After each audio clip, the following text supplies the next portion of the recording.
All right.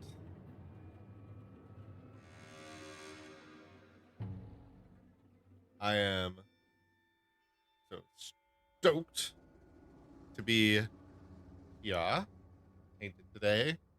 Wanted to start off showing my lovely printed castigator. There's a bit of excess glue in the front here. It was being a pain in my ass. So I pulled the classic here, instead of this. What I should turn. All right.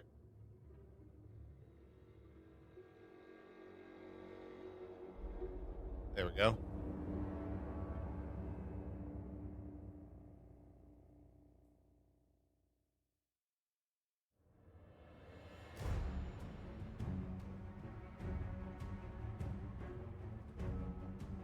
Do that. All right.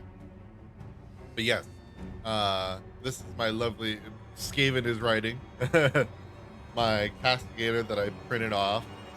Um, this, if you wish to, I should have pulled this up earlier.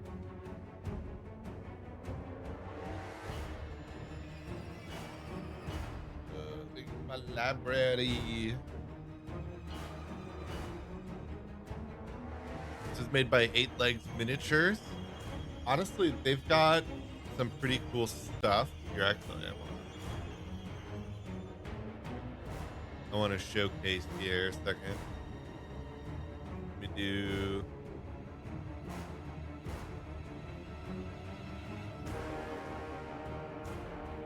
I'll bring them over there.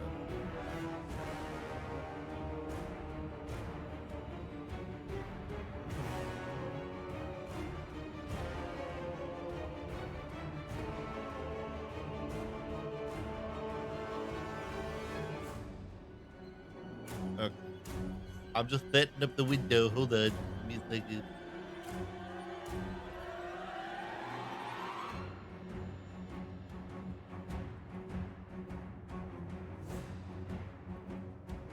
All right. So yeah, so this is what it's based on. So we've got uh this is what it could look like, obviously, the note as I noted here. But they've got really cool, especially sister stuff. They've got great models in general. Um, you know, they've got the flame lizard, and then this is from the widows. So like the flame lizard.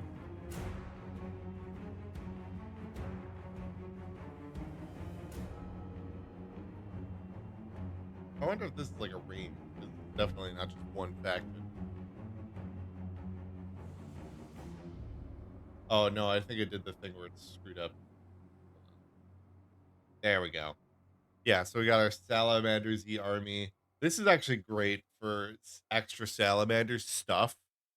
Um, because like I really don't think this necessarily replaces a lot of the other things in it. But then otherwise, hey, I think some of the sister stuff is pretty cool. I think it's not all. It's definitely not all in my perfect taste. Like for example, I think this is cool, but I think the actual Junith is a little bit. I like the normal Junith a little bit better. So I don't like this is fun.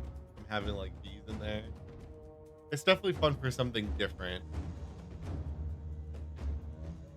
Similarly, I think these are very cool looking. Like honestly, I would be very willing to stick with this.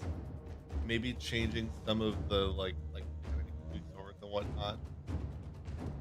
But I'm the helmets I think are very like I very much have an enjoyment and admiration for the kind of normal sisters helmet. There's something that I just really like about it. The rest of my library, by the way. But yeah, so like there's just something I really enjoy about it. Um, but yeah, like this, I thought this castigator was like perfect for. I think it like it fits for having that like WYSIWYGiness, right? It's still like very clearly a castigator.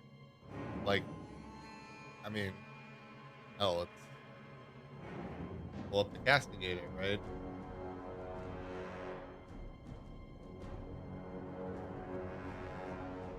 You know, it's just like this, this, this.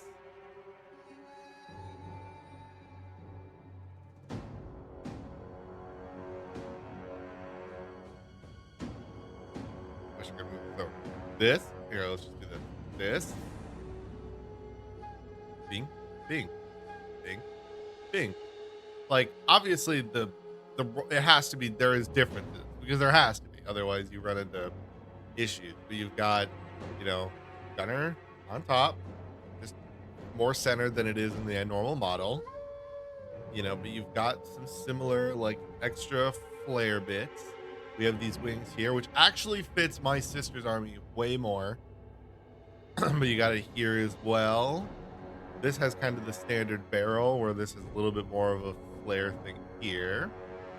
But sister looks like a proper kind of sister here. It doesn't look like it's got any weird like, it doesn't look like it's like got any like anything crazy unique. We got a front mounted bolter, we got side mounted heavy bolters.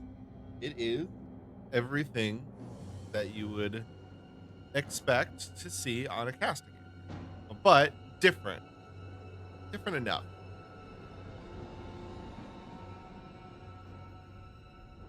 Otherwise, just fun preview for probably should still be next week Friday's episode of Heretic Hammer. We've got our I've got a homunculus. Be a little clearer. We'll roll with autofocus for a minute. We've got our homunculus. This is a very cool model. I need to get him a base. The STL didn't come with a base, so I'm just gonna go buy a base pack. We'll get him on the correct base. I actually think about maybe giving him a slightly more modern base because I think the covens when Drukhari get either a full release or my theory potentially being 11th edition, they are gonna get. I think that a lot of the covens are gonna get reworks. So, and I think they'll end up getting put on the 32 millimeter base size that is now kind of standard. So I'm probably gonna give him 32 millimeter base. It'll match better, and I think it will future proof him a little bit more. If they do the re-release and they still put him on a 28-inch base, then I'll take him off it and I'll move him over. But as far as I feel like it's gonna end up being that. So, but I really love this because I really am not a fan of the current Coven models, but this really makes me love like these were awesome. This is by Fantasy Cult Miniatures, which are also where all of my Exodite Eldari are also from as well. But today that is not our goal. Today we are Skavening. And so this is where ours ended up after last time. I think he turned out pretty all right. He is table ready, and that's about all I could ask for. That's all I really want out of these guys. Got a little runoff on the cloak there, but honestly, nothing that throws me off too hard.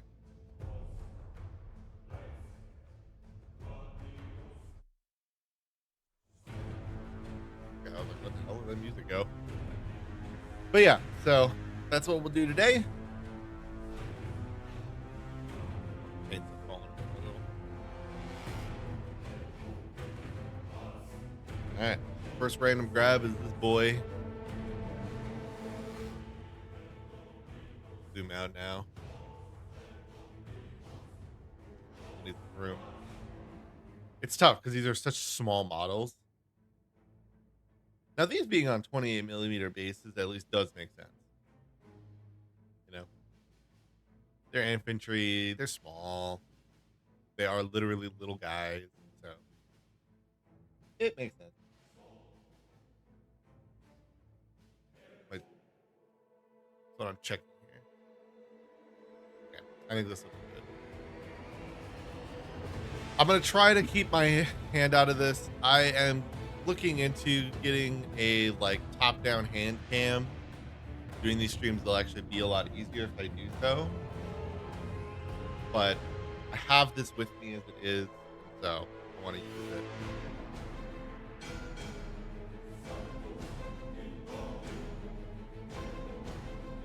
Funny enough, if I get the hand cam, I'll probably actually switch back to uh, this camera being my main one, but I don't know. We'll see. This webcam I use for tracking is actually really good.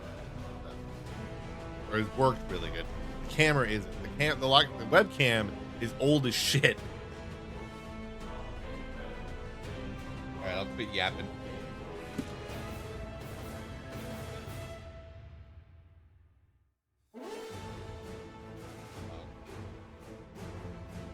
Also, similarly, fun fact, I'm currently painting, or printing, grotesques.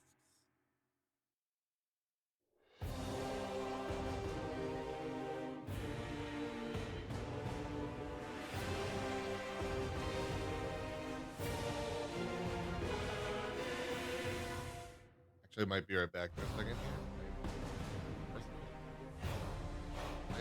All crusty.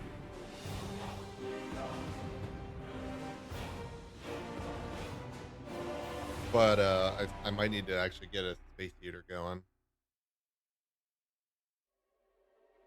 It is pretty cold where I am at. I went outside yesterday. When I was working yesterday, it was a feels like of negative 15 degrees. Hell yeah. Fuck. Hate winter.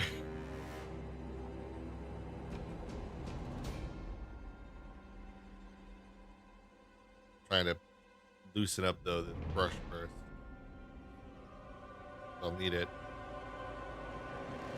Okay, I poo-poo a lot on Citadel brushes, but I actually really like the small base is actually one I really do like.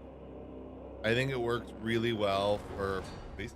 I think it does look really well for especially models of this size. It is actually really nice.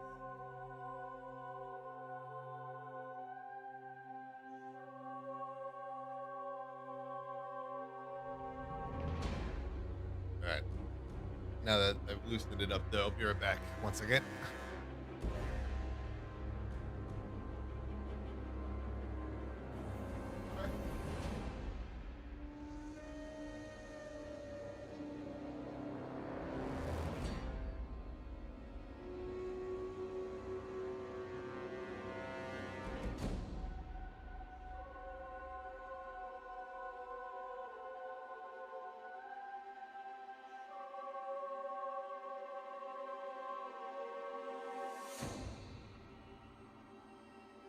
One thing is, I probably could put on a sweatshirt. That's how I'm just wearing a t-shirt right now, but they'll be fine.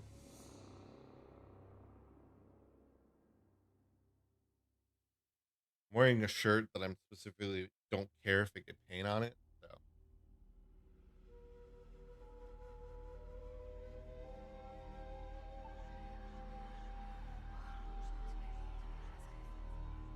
all right. Oh, my bad. All right. Okay. Let's. This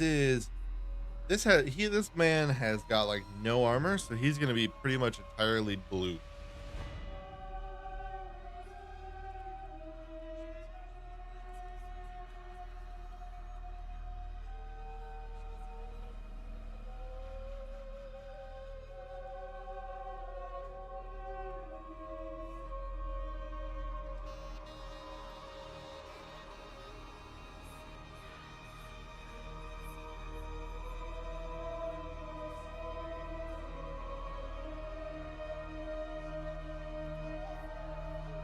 because the pink is for the armor.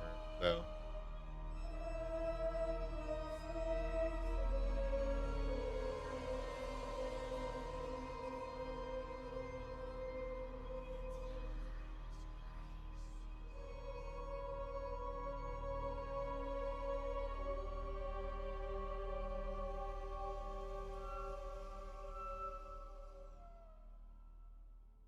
by the way, we were just listening to the Total War Warhammer soundtrack from all three games.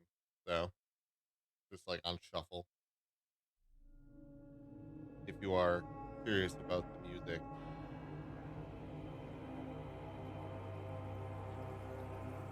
that's where it's this is where it gets really hard. Yeah, actually, I might have a theory here.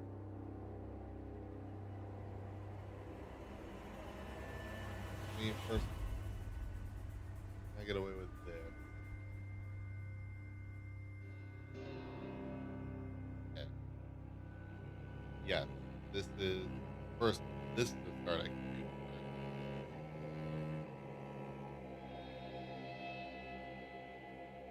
As long as I think I bring it up, I'm gonna put this over here because I think I might actually like. I think I'll do is this.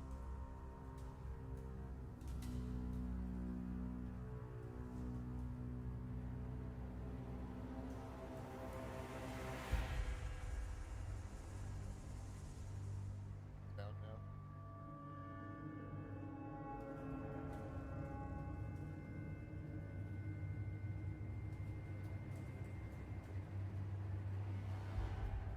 Trying to see. Not really what I want to do. Bring this up. Okay, there's the arm. That's actually that part of it I think is okay to get.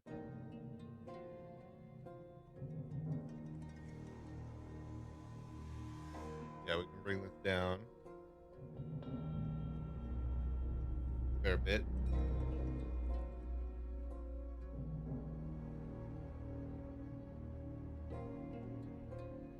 All right. Bring this over here.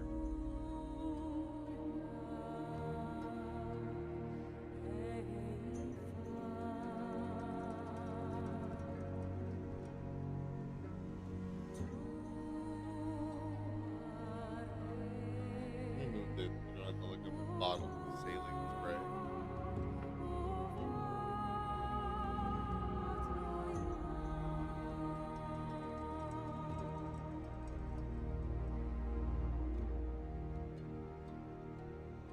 I forgot to get a napkin, but I don't honestly need it right now.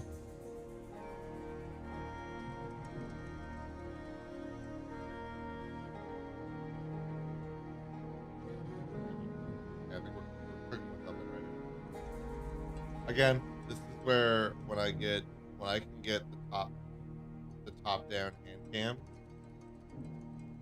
this will be a whole new game. Okay, I can explain this to you. The first answer is they aren't. They are not truly. All right, let me bring my mic a little closer. They're not truly OP. I mean, inherently, when it comes to Warhammer, the basis of Warhammer is everyone is so OP, at least especially 40K. It's a universe where everybody, one way or the other, is OP, right? So the reason the orcs are considered OP is that they uh is because of their power of belief. So because they were created by a like a race of like toad beings called the Old One, right? And they were literally created just to be murder machines. They used to be these hyper intelligent murder machines, right? That's all they were. We're gonna like, that's just all they were. They were these hyper intelligent murder machines. And then over time, they, kept spawning and spawning and spawning. Okay, I'm turning off autofocus here. Hold on. Okay. You know, they kept spawning and spawning and spawning until they kept getting smaller and smaller. I need to shift this. And then they got dumber and dumber and dumber. But they've always been psychic. So, as a part of being psychic creatures, they have various, you know, they have various things that they can connect to from the warp and all that. So they manifest it unknowingly, but their power of belief, while it doesn't do like the whole I'm a tank bit, right? Or like maybe it doesn't literally make something painted red go faster, because they believe it will make it makes them go faster. What will happen is their own power will be grown.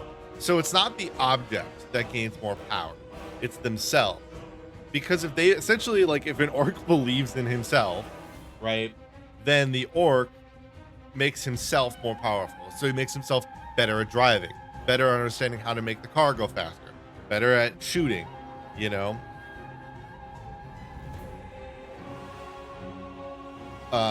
You know, and so like a good example is when an orc is born, they just like come out of the dirt and are just immediately like, I build gun.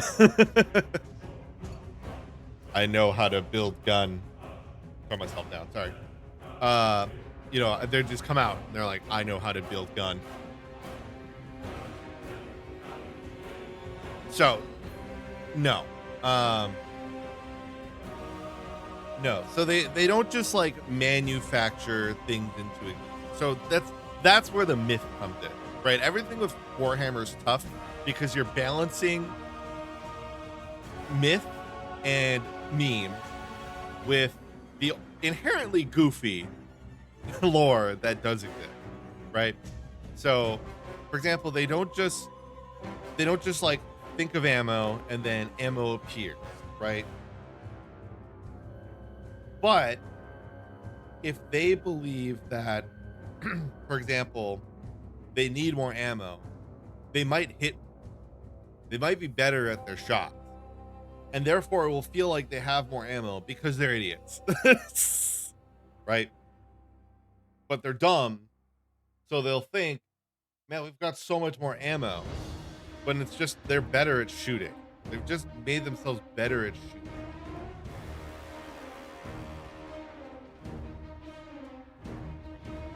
Trying to get in between the legs of this guy, and it was like very hard to do without blocking the camera. Actually, really, I don't know why I need this. This just does make it a lot easier, especially because then I can get in here and rest this without having to get my hand in there. Sorry. Should have resorted to this sooner. Dumb. Sorry.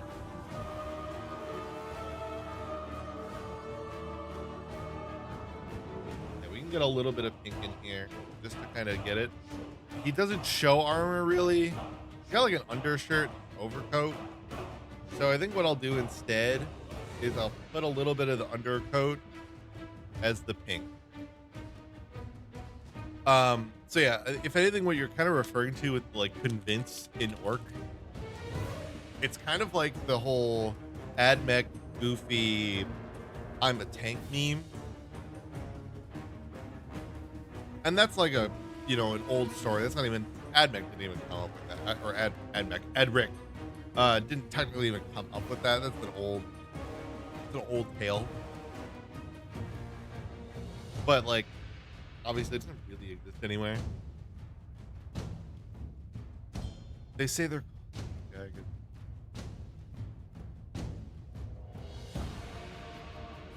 Right. And the reason they're doing that isn't just because of whatever bullshit. Like, they have psychic power.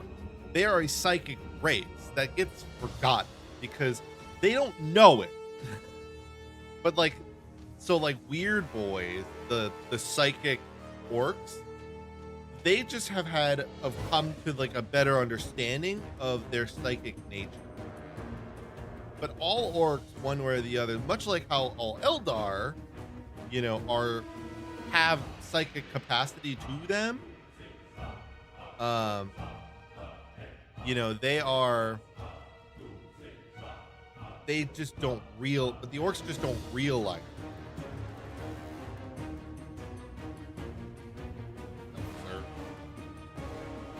Well, so yes, it's the psychic ability capacity. They are essentially magically, like if you will, think of like a wizard in like D&D or something. They will magically make themselves warm. Now, that doesn't mean they may not get the jacket anyway. But or for example, they are like, I need a jacket, but I don't have one. They will kind of unconsciously know, I'm gonna go kill that, this beast, take its pelt, and make a jacket out of it. That would be the other function, right? They have never hunted a beast or skinned it and tanned it before, but now, for some reason, they know, right? Because they're unlocking knowledge that is in their like essentially genes, but they don't access it all the time. That's like the other way to look at it, or another scenario in which that might happen. Which fur do you really got here, buddy? Not a crazy amount. Oh my god, here it is.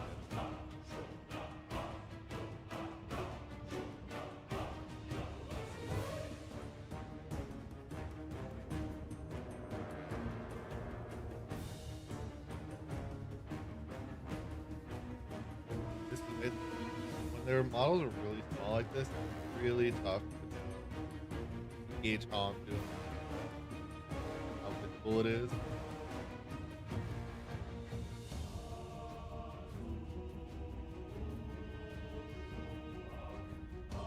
Also, like, you have no idea how difficult. Like, you never understand and like have respect for the people that like do painting videos all the time. Until you try to do them like this yourself. I have so much respect for those people.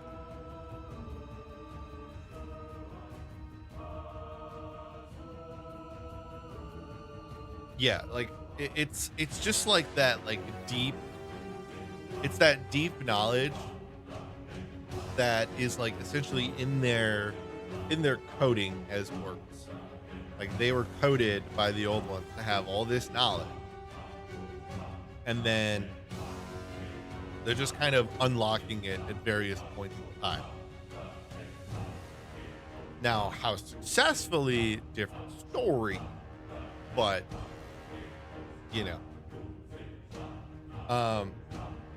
but that's where like a lot of the like supposed like orcs are OP kind of thing. And then obviously like the other function of them being OP is they're crazy strong, right? Like they have brutal strength, and they everything they make carries a lot. Like they put in all of the firepower that you can think of, right? If they're like, we want to make this,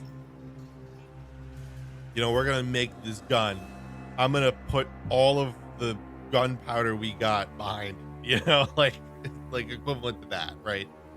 So they're just like, we don't care about efficiency, we care about firepower, which can be devastating. But it's also why their orc shooting, for example, orc shooting is not great. It is their weakest point. They often make up for that by just having overwhelming firepower, but that is inherently the thing, right?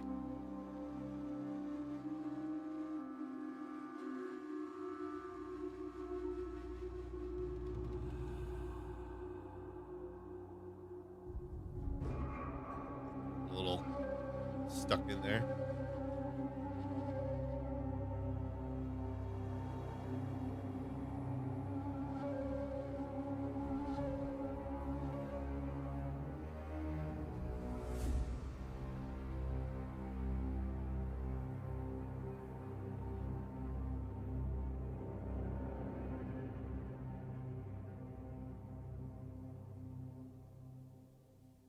but I that's part of the some of that stuff is also what makes the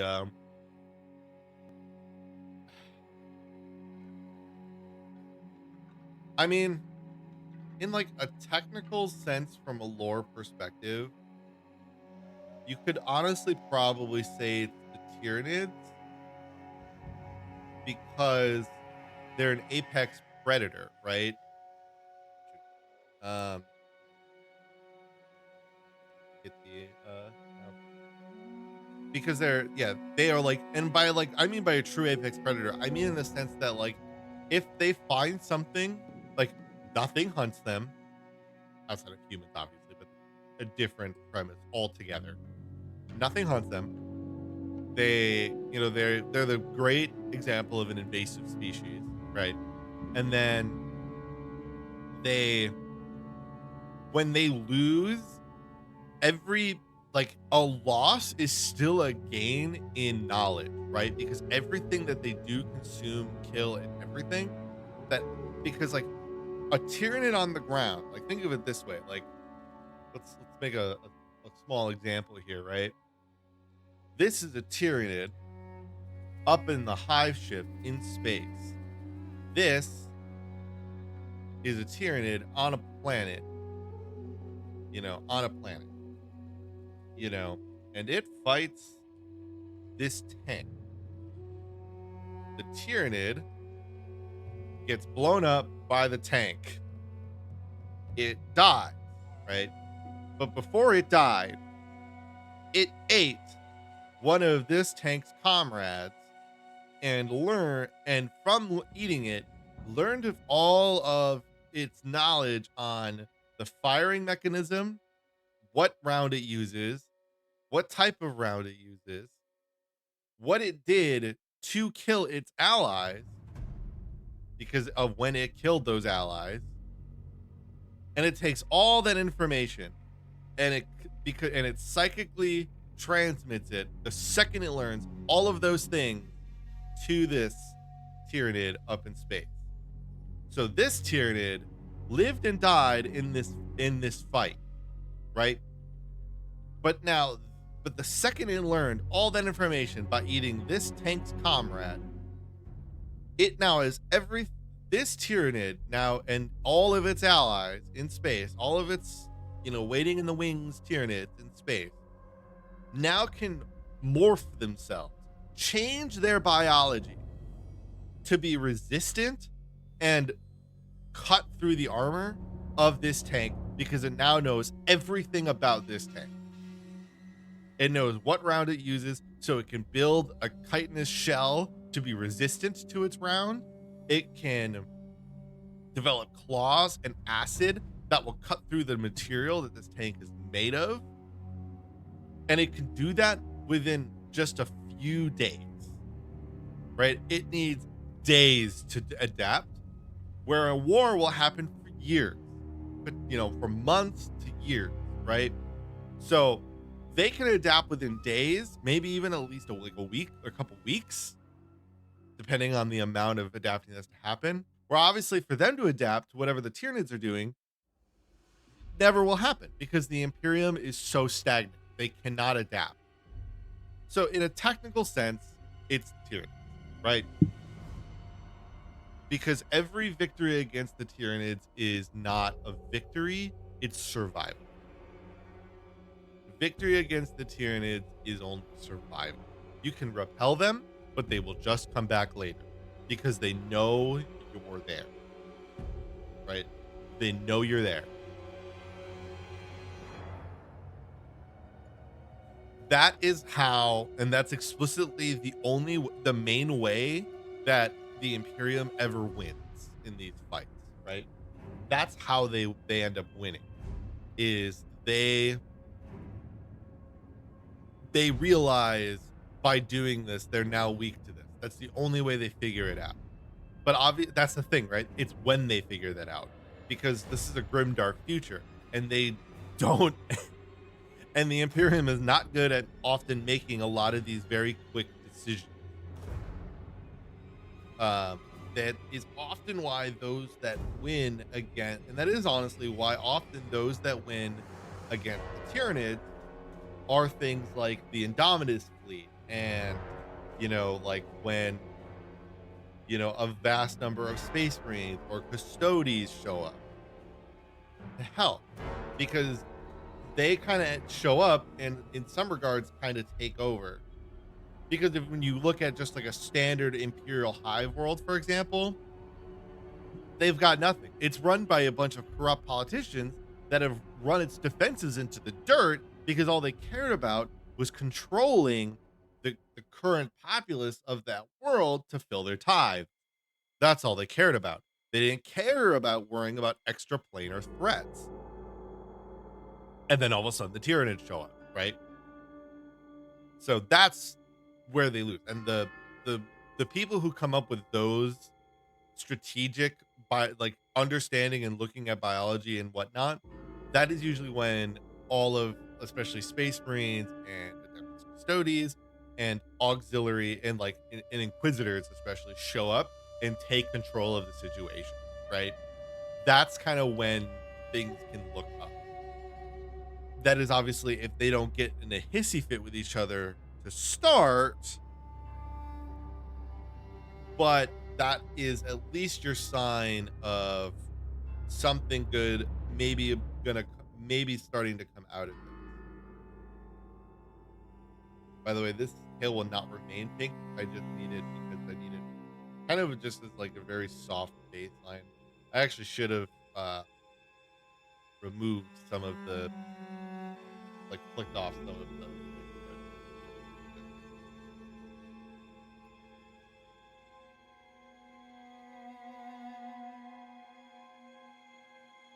but yeah, that's usually where they win. Or somebody who understands the or like the or people that do understand the synapse. So like in Space Marine 2, you know, Titus is like, well, we need to deal with this. They're like, well, we need to deal with this Tyranid invasion before we try to divert from it for a minute. We need something to buy us time. Okay, well, that's where Titus is like, all right, well, you know, a hive fleet is going to be anchored to something, right? There's going to be an anchor, and that's where he's like, well, it's going to probably be this hive tyrant. If we can get rid of the hive tyrant, we can buy ourselves time. You know?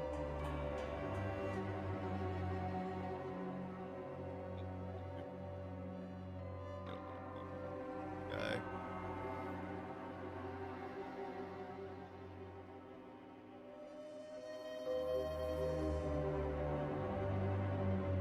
And so it doesn't actually get rid of the Tyranid invasion force, but it buys them time.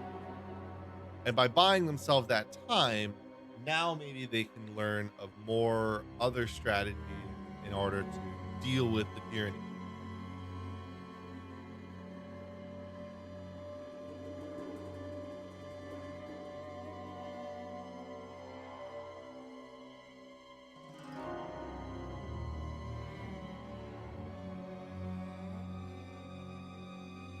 I'm just doing a coating on the face and kind of whatnot with this pallid bone because it helps make when I add the flesh tone to it, it just kind of adds or makes it doesn't make it so humany, you know? It just makes it a little bit less. Like it makes it look a little bit more sickly, which is a little bit more fitting for a Skaven.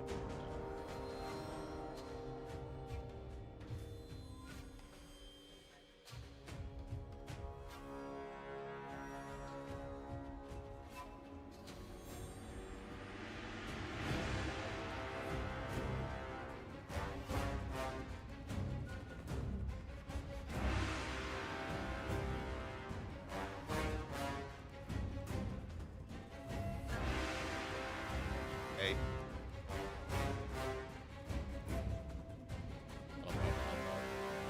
That'll help me autofocus.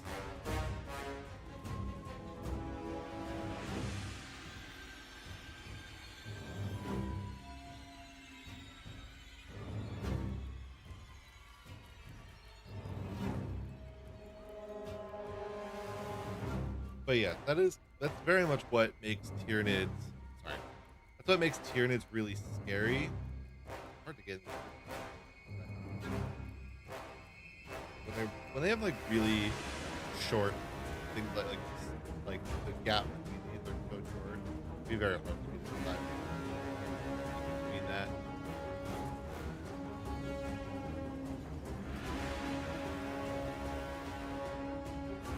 Good.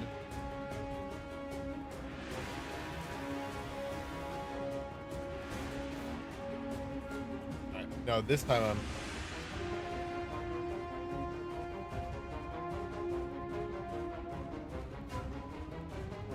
No, no, no, no, no. The I just got through that skin. I'm just trying to fix my lighting situation here.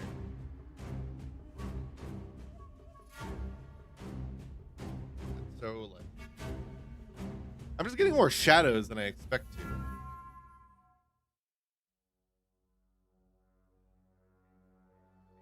Okay, that helps.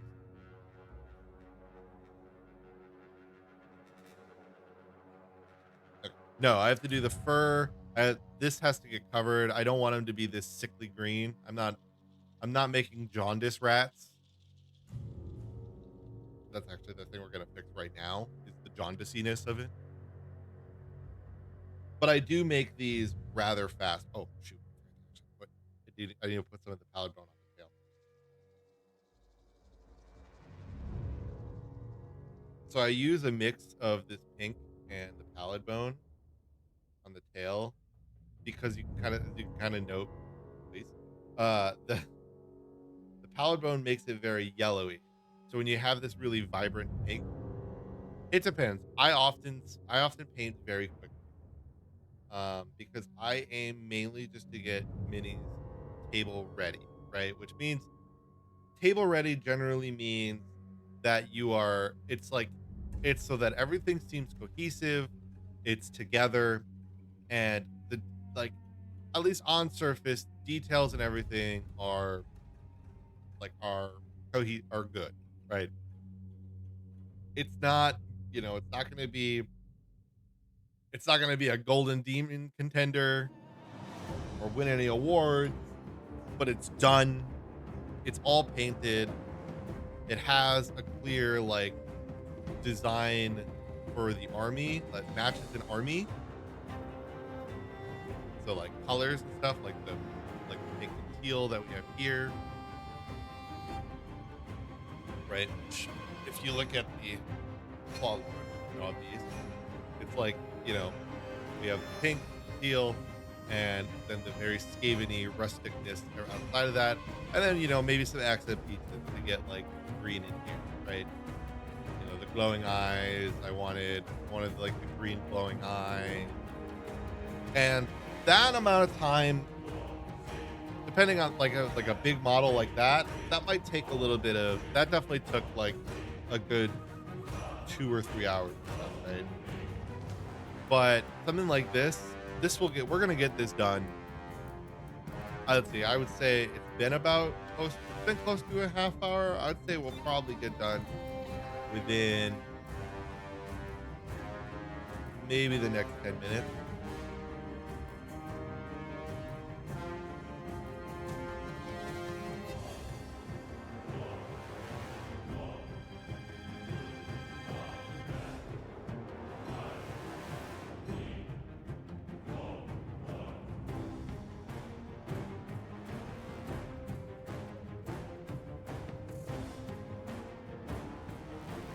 Autofocus, you're killing me.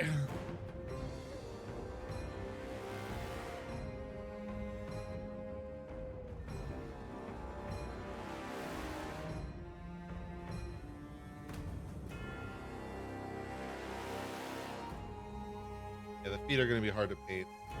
Well, luckily I'm just kind of washing them out. So.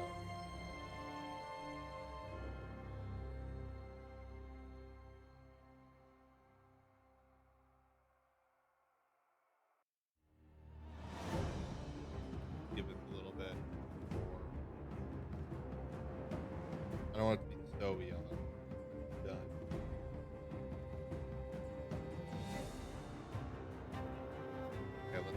out.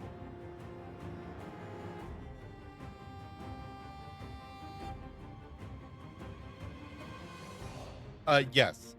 So down below, you'll see a link to the podcast I do called Carrot to Camera. And my goal, one of my biggest goals with that podcast is to help make it easier, one way or the other. Find a way, make it easier. Right? We talk about the lore, and we talk about the lore, and I go over all the fun bits and everything like that. Because I'm teaching my friend, things about 40K. But one of the things we go over is the how to is how everything then relates to the hobby, getting people into the hobby. We do a mix of lore and hobby episodes. And the biggest critique I constantly have, and I will always bring this up, is what GW does and like to seemingly make this game as hard to get into for someone that doesn't have boatloads of money, right? So originally, like all of the Skaven that I currently have comes from the Skaven Tide box set, which was not cheap. But the benefit of getting something like a box set is you can share it with someone. So, for example, I shared my box set with a friend. He wanted to play AOS, but he wants to play Stormcast. And so I'm like, well, this is perfect, He had a couple of Stormcast models on his own, and I was like, I really want this Skaven Tide box. And so he got, he took the, he took all the stuff from the Stormcast stuff. And 40K, I run into a lot of things as well. And one of the things, honestly, that we're going to talk about soon, and I've alluded to, is 3D printing. Obviously, GW does not want you to 3D print, but the other alternative that I have used extensively is finding a used model seller. So this isn't just like, going on Craigslist or Mini Swap, which is Reddit. But like going on to, but just going to stores, going to LGSs and talking to people or finding people or just if the store offers, like if the store offers used models, using that, because that helps so much to make this hobby even doable. We'll have to come back to this in a minute soon because I have to wait for a number of things to dry off. Yeah, we have dry off here.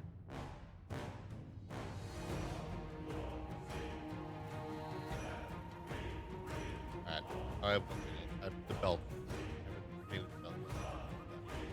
So yes, it is very unfortunately and very annoyingly very like because it has a very strong purchase entry, it makes it very hard to tell people like, yeah, you should play 40K with me. You only need to drop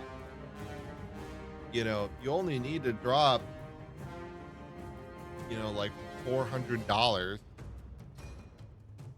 So here's the thing. Okay, so here's a good example. Actually, like I did a calculation for this upcoming episode about 3D printing. So obviously, I need to make I made a list. Like, why would you 3D print? And obviously, the number one is money, right?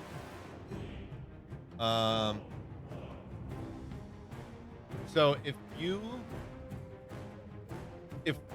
the way that Games Workshop would want you to get into the game of Warhammer 40K, they would want you to spend, right? Because if you're GW, right, you want everybody to go and get their models on warhammer.com, buy them at full MSRP, and that's it, right? That's what you want to do, GW. So the way GW wants to buy their model 500 points, or like not even, like a combat patrol, the entry level price is $168. I could barely convince friends of mine to pay $60 to go to an event, let alone to spend almost $200 to play a game worth of like a miniature game, right? And granted, I have plenty of friends who play D&D and ended up spending somewhere near, you know, like well upwards of that, over time. But that's the thing, right? That's an entry point. Granted, you could consider that obviously then you can play Kill Team and then your entry point is $60. But what did I just say? I sometimes struggle to have my friends try to go to an event for $60. And then you get to 1,000 point army and and GW would want you to spend close to $475. Ridiculous. How good do they think the economy is? It's insane. And then 2,000 points. If you bought models the way GW would want, you'd potentially be spending close to $1,000, right? If you just bought all the models, no discount boxes, no used models, all brand new. That's insane. That's stupid. And the expectation that anybody should spend that amount of money is asinine. So what do I tell people? I tell people, find used models. Look at discount boxes if they interest you, right? Because in some of these discount boxes, you can get, so like I said, that 1,000 point price, if you bought them all individually, about $475. Some of those boxes are around $220, and they're around 1,000 to maybe even over 1,000 points, right? So you're spending half the price to get a 1,000 point army, which is a very playable way. You could play this game for the rest of time on 1,000 points. And the only thing that is stopping people from 3D printing is when they want to play in GW sanctioned tournaments. If you want to play in a GW sanctioned tournament, the model has to have 80% GW plastic, meaning that essentially, for example, in this, if we looked at this model, everything here would meant to generally be GW plastic, except for maybe we would change the shield and the weapon, or add a helmet, right? Or bits on the bottom. Though basing stuff, if it's a basing thing, they honestly don't give a shit where it comes from. As long as the base itself, like as long as this base has this, you know, GW thingy here, and even then you can kind of make an argument. But as long as it kind of has this like general sense that it's this size, this shape, right? And they don't really care what you put on top of the base. Like everything on this, don't care. You could print out, this whole thing could be a 3D printed platform. They don't care. As long as it's not somehow granting some type, as long as this part of the base, this where it's black on the sides here, don't care. But on the model itself, they're like, it's gotta have, um, they're like, it's gotta have, you know, it's gotta have 80% GW plastic. If it doesn't, it's illegal. And it can't be used. Which, as I mentioned, I have disagreements about, but there are people who want to play this game in tournaments. People are competitive. People get into games, and if there's a competitive scene, they want to get into it, right? It's the way, it's like how people get into esports. So I definitely don't disparage anyone for wanting to get into it. But that's your downside, is if you want to do that, you are now locked in to GW plastic and GW Well, and at least you're locked into GW Classic, kind of, depending, potentially GW Price, and that sucks.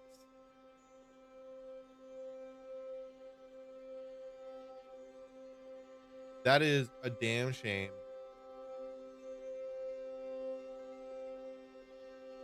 but is that's that's the only thing stopping it. If you're like me and you don't give a damn about going to GW tournaments, other than maybe say for like kill teams. If anything, I would say that uh, maybe like over the course of the maybe years you could be playing 40K or Age of Sigmar, you should at some point, if you wish to or whatever, slowly, very slowly build up a proper GW legal army, right?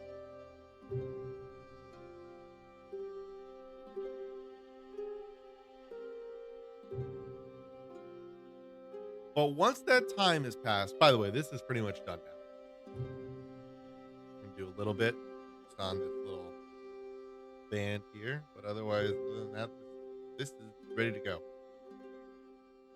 This is what I like to call table ready.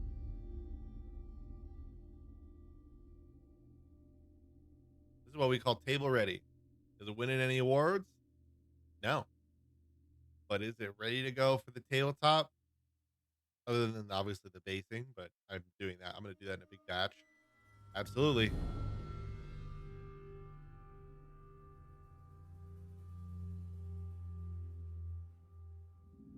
Thank you. I think the model, honestly, I'm the most proud of painting in this set is is this Claw Lord. I think he looks cool. It's it's definitely not perfect, and I very much rushed down here, but I think he's a cool guy. I like how I got this to work. I feel like I got the skin to look really nice. Right, this looks really sickly and kind of gross. I'm very happy with how this turned out. I think this worked out very well. Also, like this is my favorite part of this guy. I love how perfect the like warp system glow made its way through this, and like it perfectly hit or like went into the crevices and kind of missed the ridges. So it looks perfect. It's like I look at this because I keep this on my desk. I look at this like so often. I'm just like, that looks so fucking cool. It looks so cool.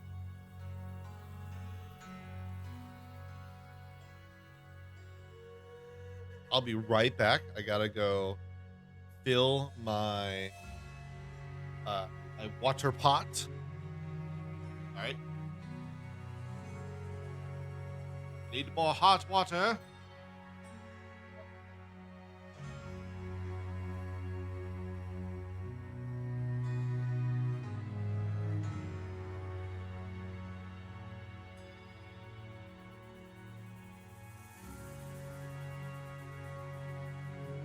But yeah, if you wish to follow us and the link below for Heretic Hammer, it will it I'm my hope with it is that it becomes a great resource to getting into 40K without busting the bank and actually making it a palatable hobby and game to play. All right, thank you so for stopping by.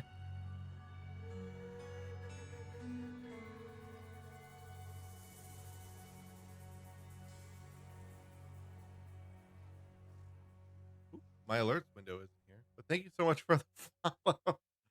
Oops, here, let me do this.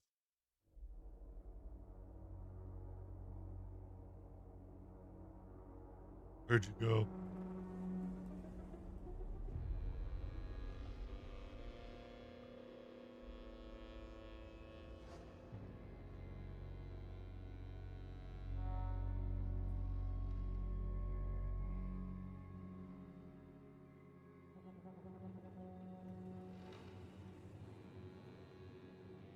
give this another go here.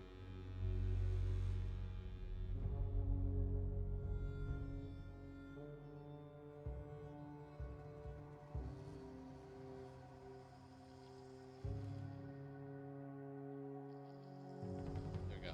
Run this again. There we go. Thank you so much. I have to see my Fulgrim. I have to see that spinning Fulgrim. Comrade, that video is that whole thing is just so funny. I love that so much. And then yeah, idiot like what is it? Idiot Syndicate. All of the meme dubs he did of that. It's so funny.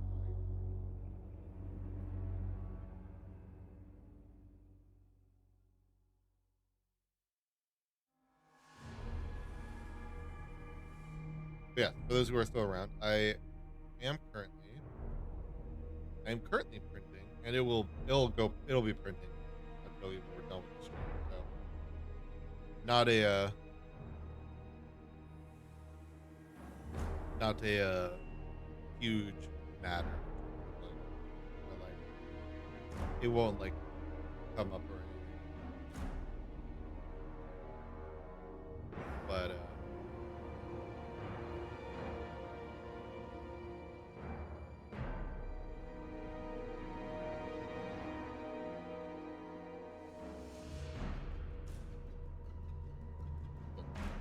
now that I'm not holding it up as much.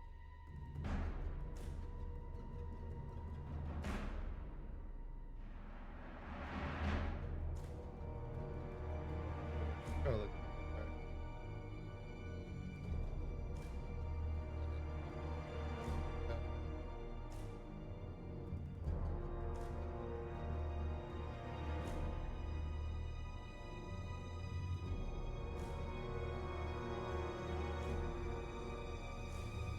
These Skaven though are exactly why speed paint.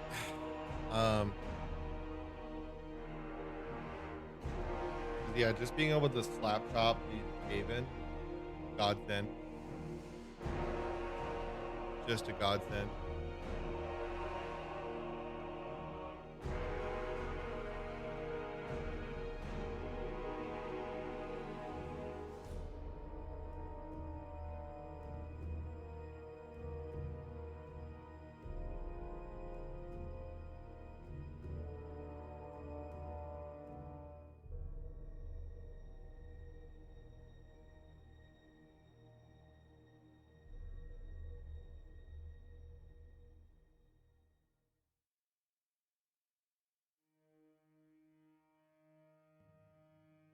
Scale down.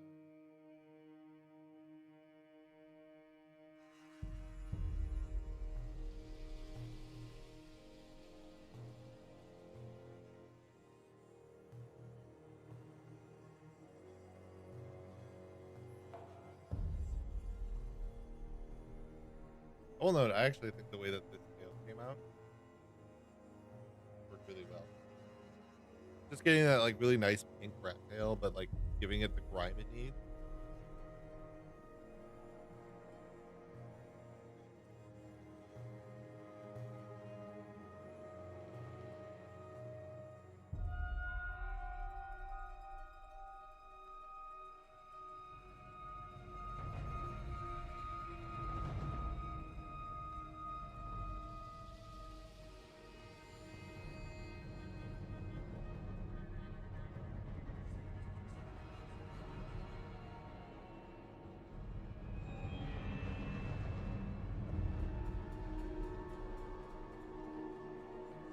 Right?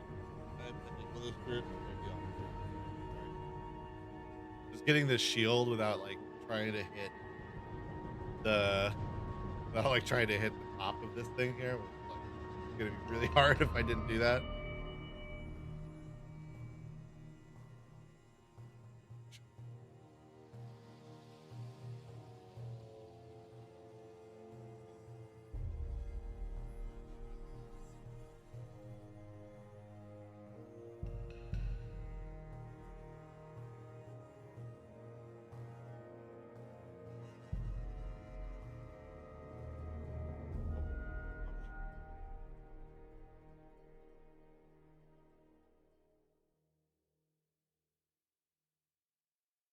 Forgot to plug in my phone. That would have been bad.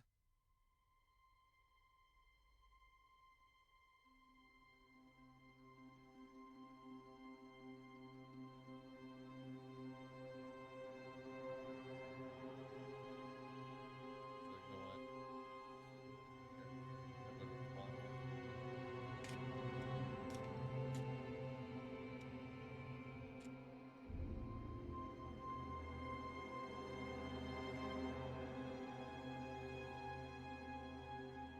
Smaller.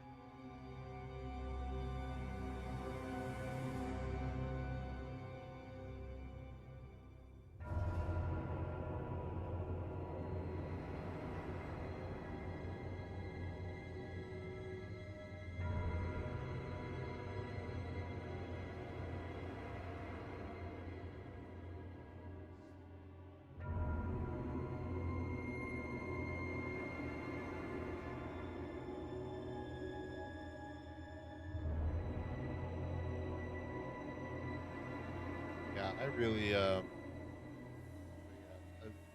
I made it very clear talking to you. I have a fair number of bones to pick with GW. Like, here's the thing. I understand. I because like any company like GW, right, will mask their corporate greed with like, yeah, but we have like all this to deal with, and like, running a company has a lot of overhead and all that. Like, yeah, fucking, I know. Trust me, I fucking know.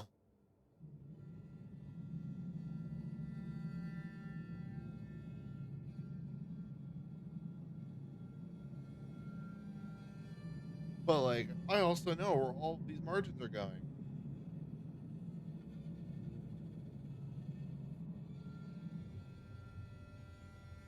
That's a cloak. That is a cloak. I'll make that cloak that like neckerchief though. I'll make that. Kind of didn't realize notice that part right here. For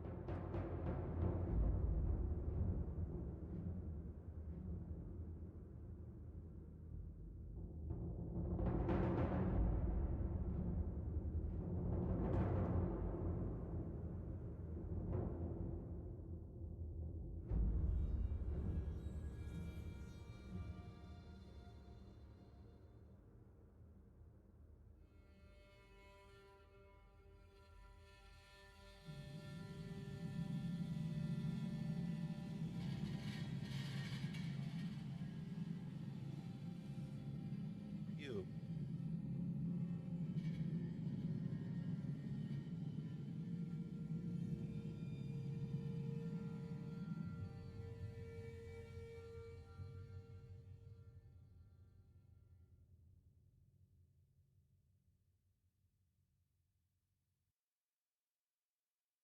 Oh, it's ready for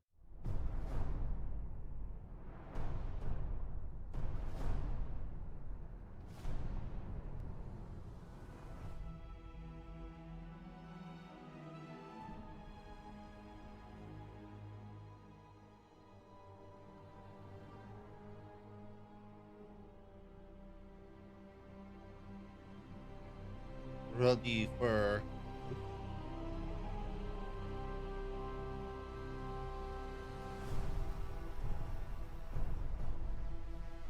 oh, some wetness recently. Interesting. Why that didn't dry out earlier.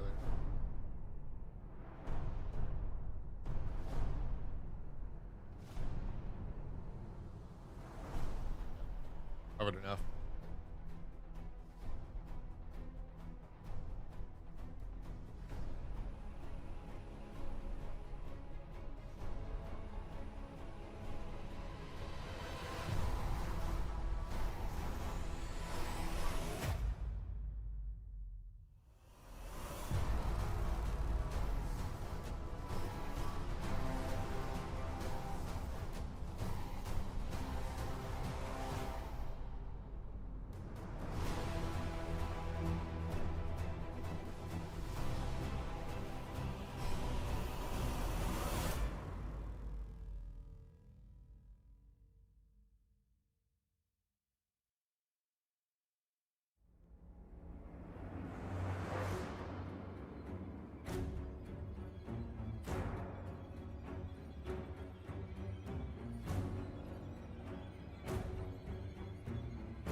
All right.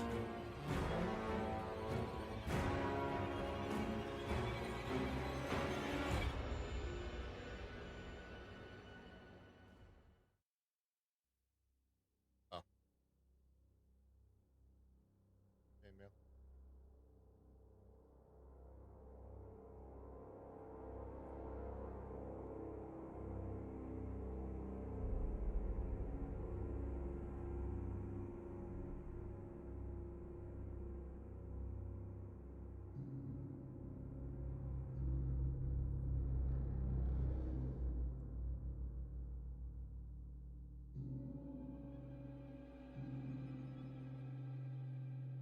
All right.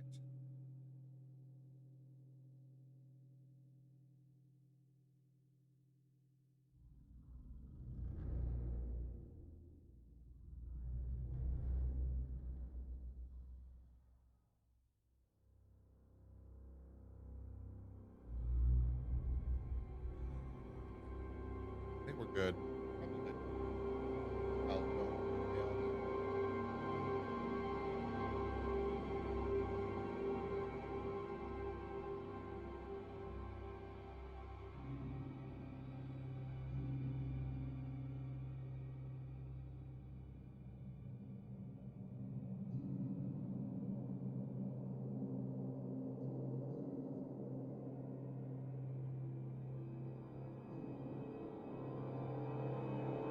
Flesh wash time.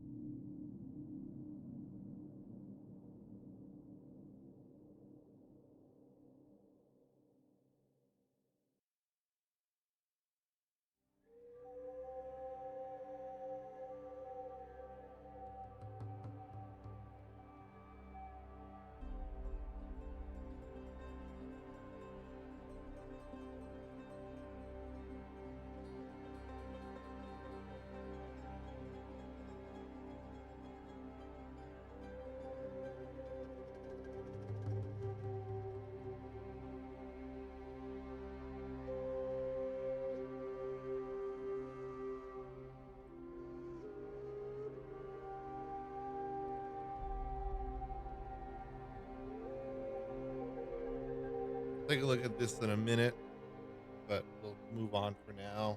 Let the washes and stuff dry. We need to do any extra coatings or anything like that.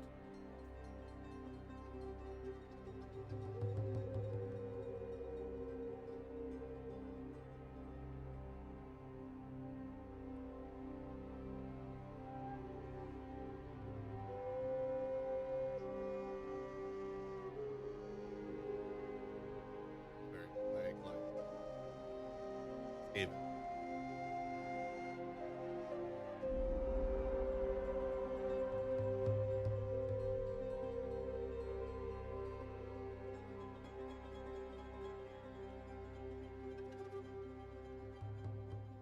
I'm just gonna do this head first because probably the only thing that's actually gonna be pink on this model. This head does not have any armor.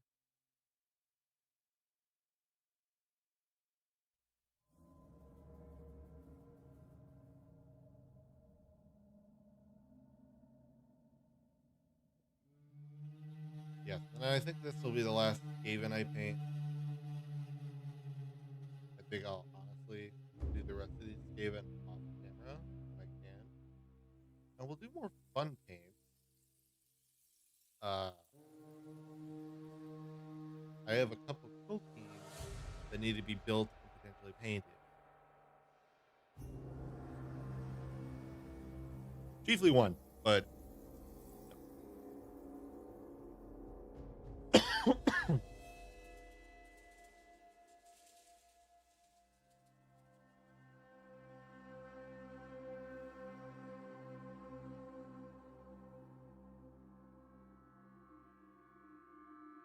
I'm thinking.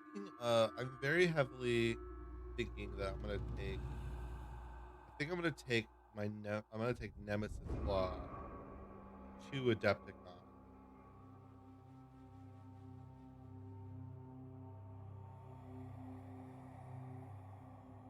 That's what I'm thinking.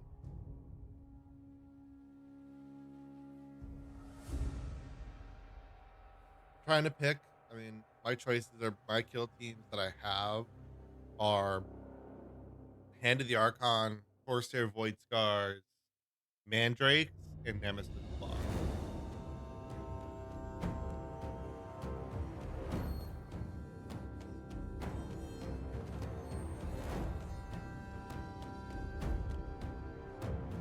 I also really want to make clear that my opinion as well is that kill team is goated and heavily underrated.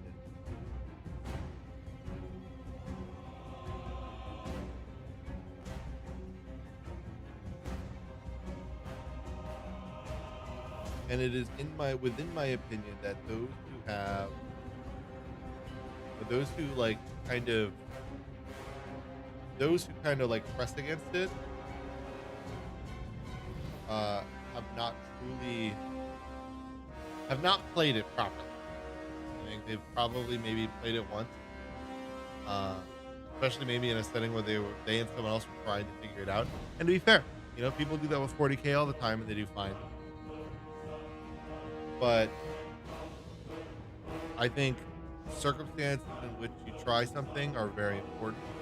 And then if you try them thus in the wrong circumstance,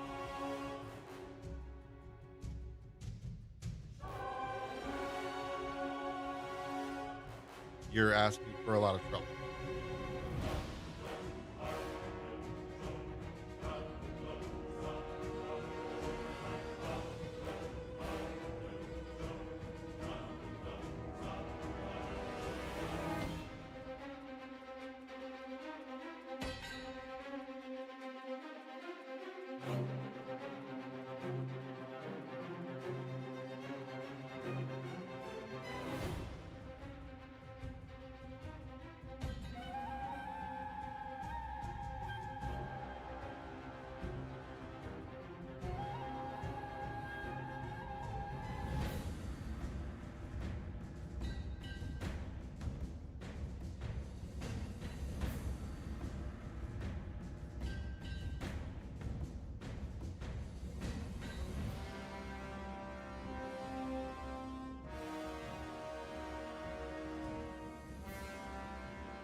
All right.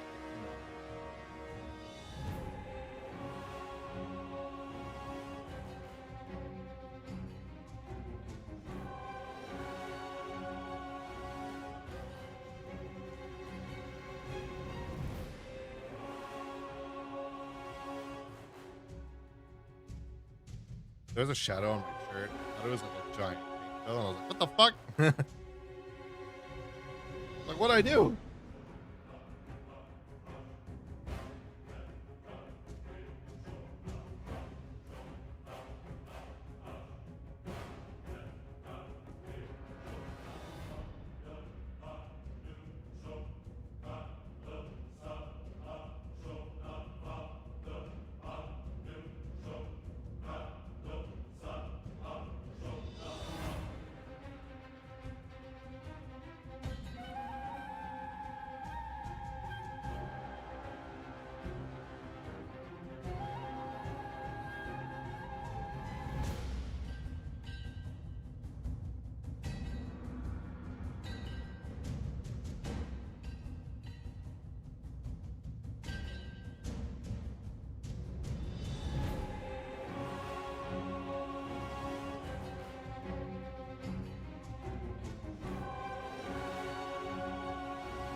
last one. I'm trying to be really economical with paint here.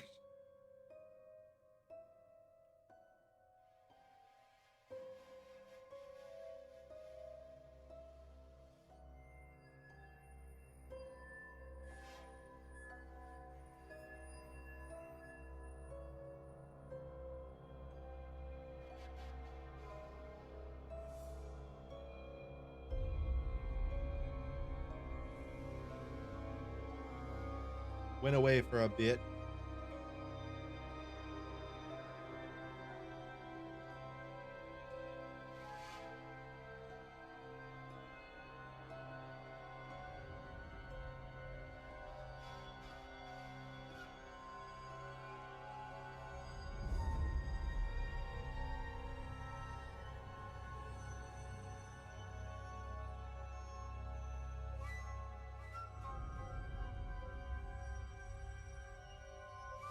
Since this guy potentially is pestilence, kind of could stay kind of sickly, but I don't want to be too.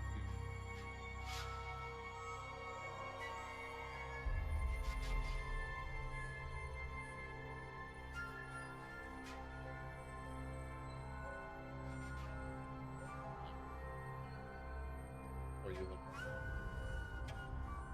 Use another coat that flesh.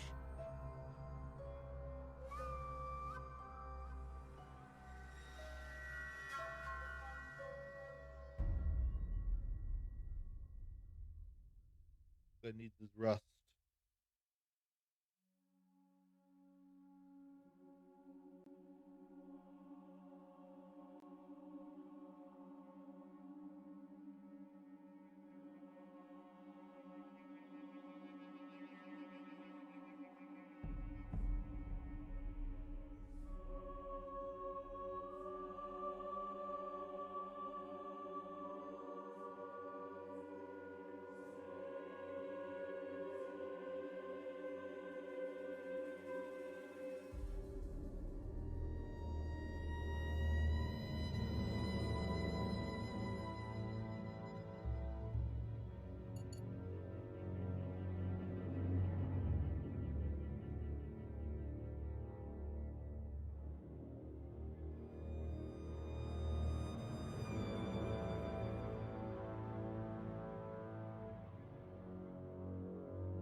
That'll do. Good for you.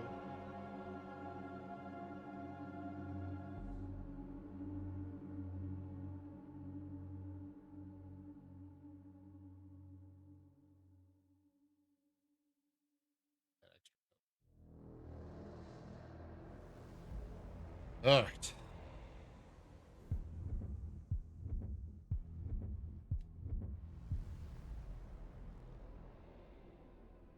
We are now a fifth of the way through these plan, right?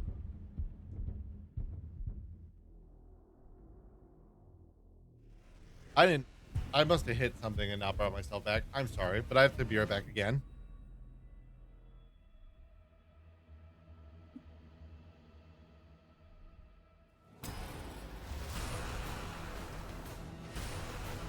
Best of car.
All right.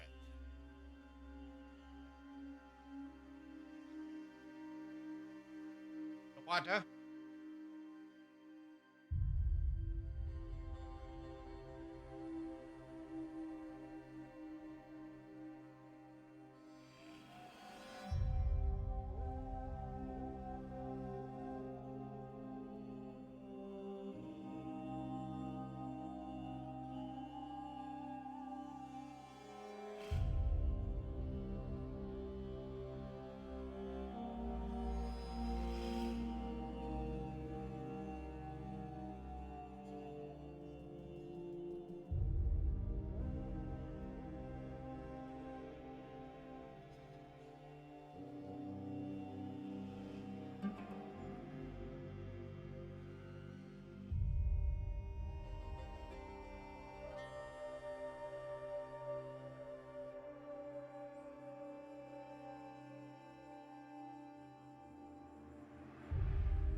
All right. So I want to show you guys kind of the baseline of what we're looking for, what we're doing.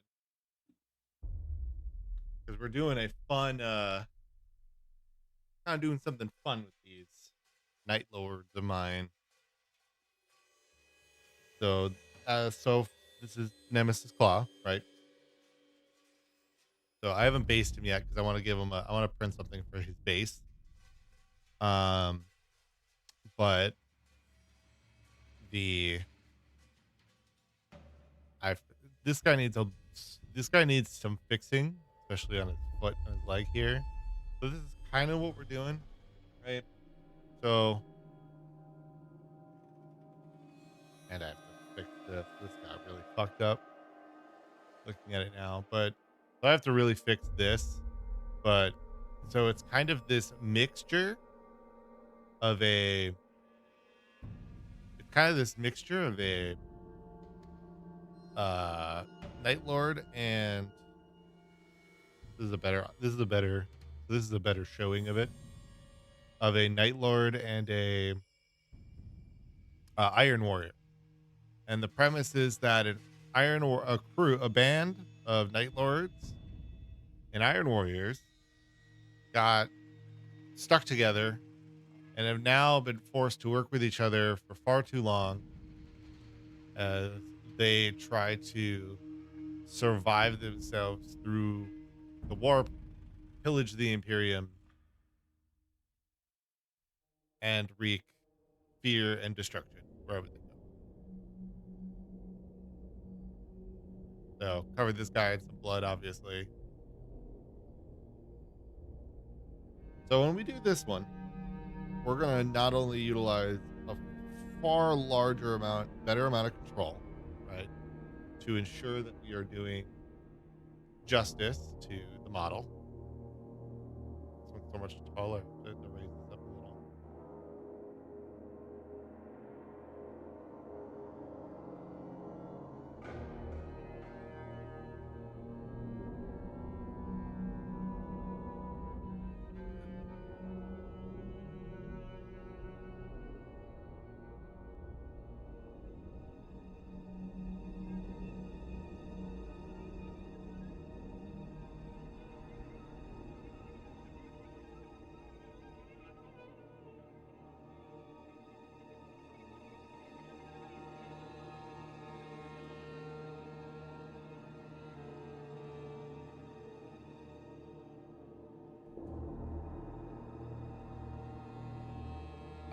I forgot myself again.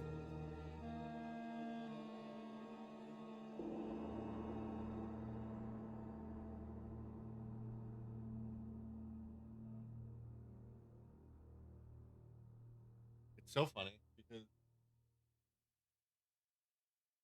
yeah, I have my camera set up to f13,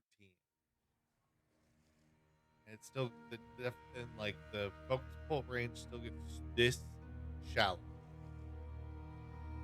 at like 80 millimeters. Insane. I would zoom out. See, I would zoom out to pull the camera. But as you, this is as close like just literally this is as close as I can get with the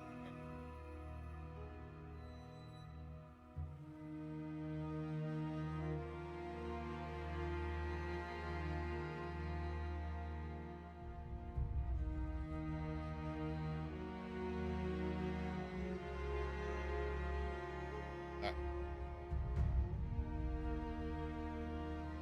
That being said, let's get our baseline in.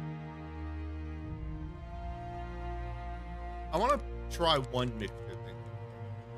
I want to potentially maybe make this a teeny tiny bit red. What I'm gonna do, just for the experiment, we're gonna put in 1, 2, 3, 4.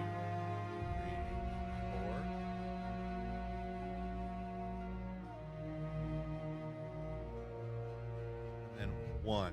So we'll do a 4 to, let's try a 4 to 1.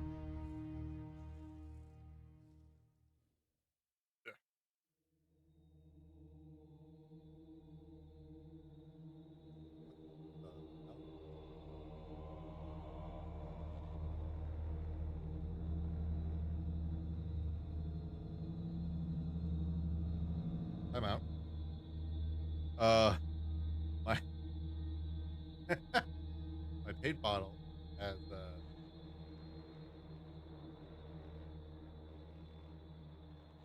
too bright. You can't see. My paint bottle has like there's supposed to be a dripper. It's stuck in there.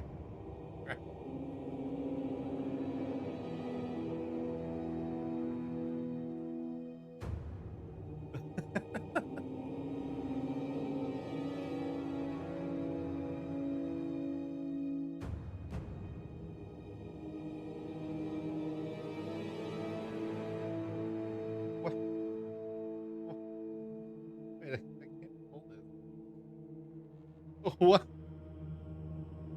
What am I supposed to do? What? Excuse me.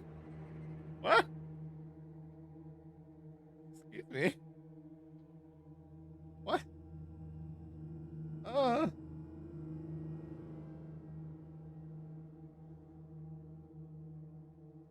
Well then, this is no longer a normal drip bottle, I guess.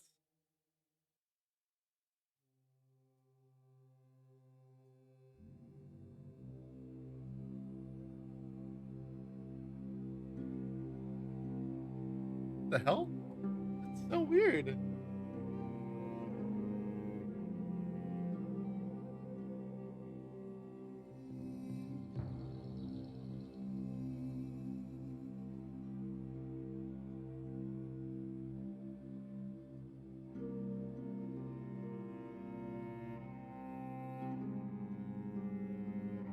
Try this. Ah! Damn it. No.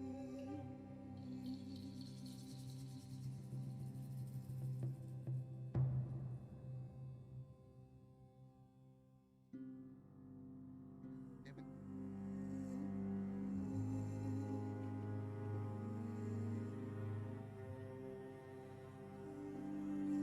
So something definitely happened with this. But we'll do our best to try to get like one drop through.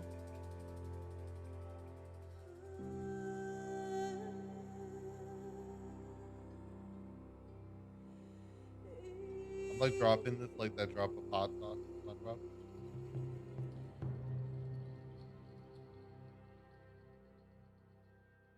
I did really hot.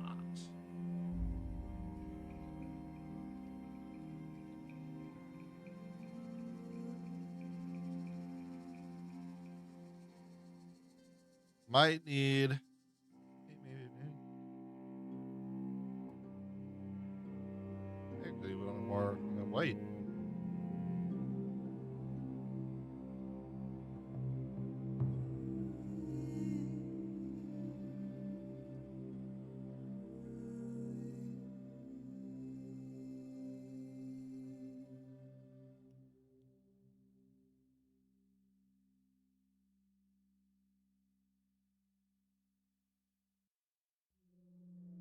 I thought 2 to 1 might be the best ratio, but I wanted to at least go up before.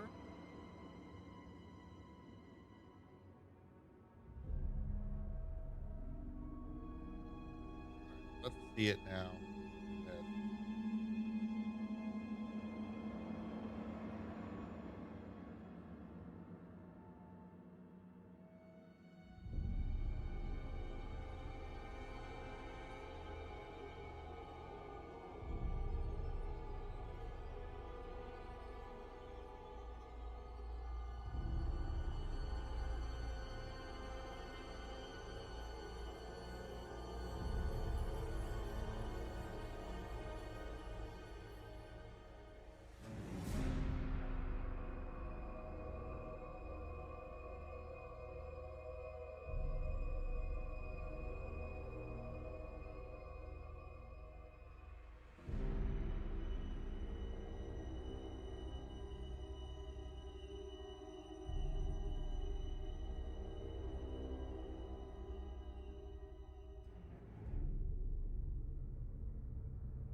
We could probably go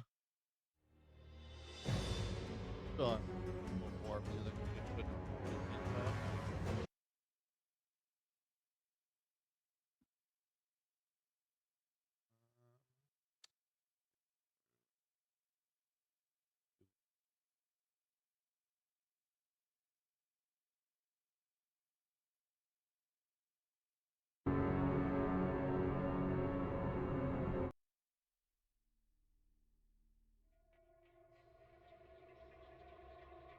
All right.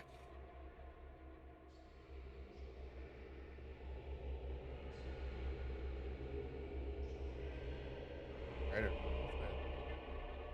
One for one. Lucky. 2, 3.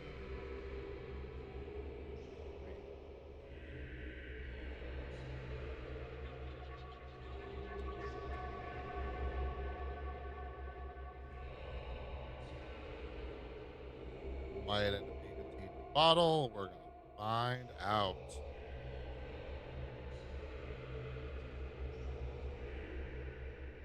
This is all right. So we did 4. And I did 4 before, and then I was gonna do 3. I wanna add the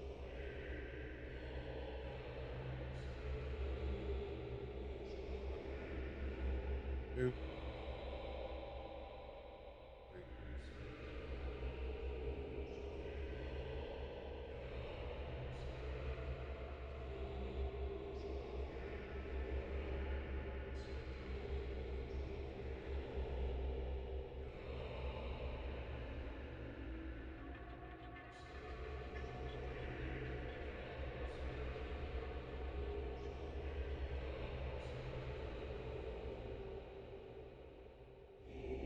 Ooh, this might be it. I think this might be it.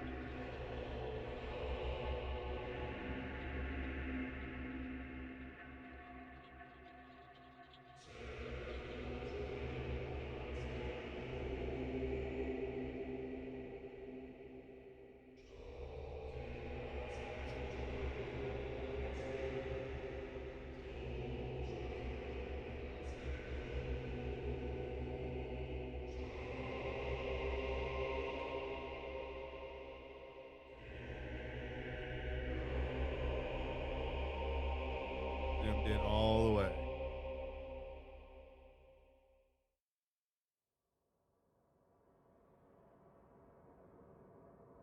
Now we need to compare it back. Yeah, that's it. That's what I really want. Because then what I can do is I can draw just some examples here.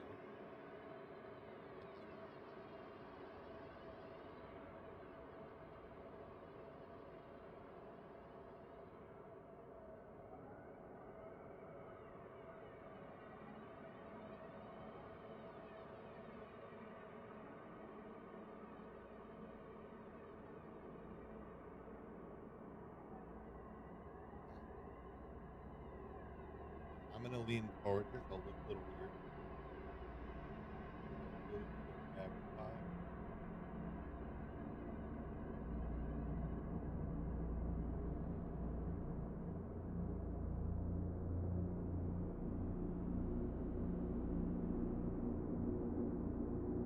Ah, sorry. No! Fucking computer. Your chair. Damn it, chair. Hooked into the freaking tripod. Sorry.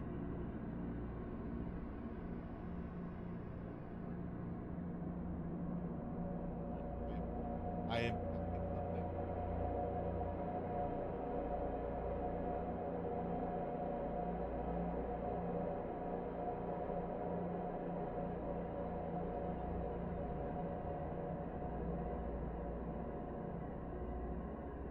I'm using like the teeniest font right now. So I look weird. So let's do that.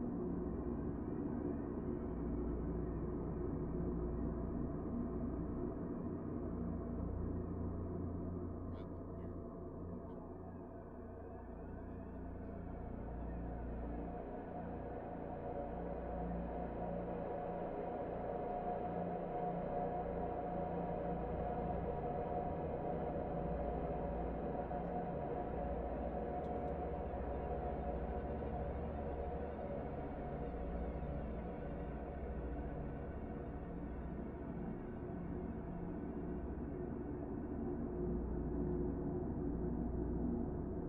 tall. I like the start of it. It looks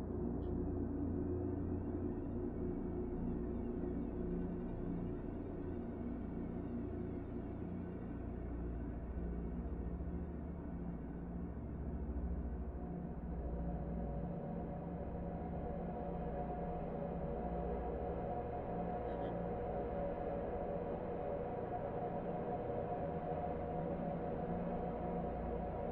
Something like this, right?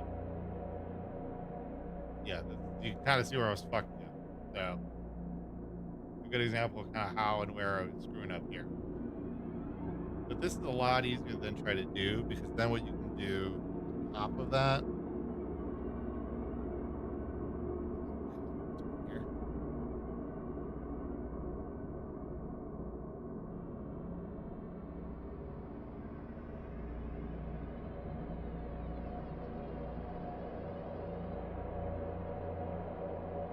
All right, that was weird.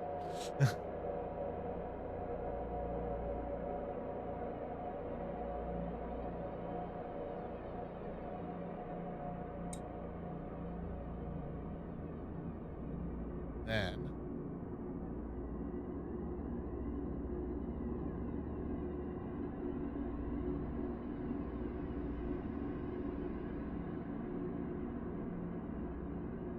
my thought maybe was kind of if I could, what I could potentially do is kind of go over the whole thing with this contrast blue.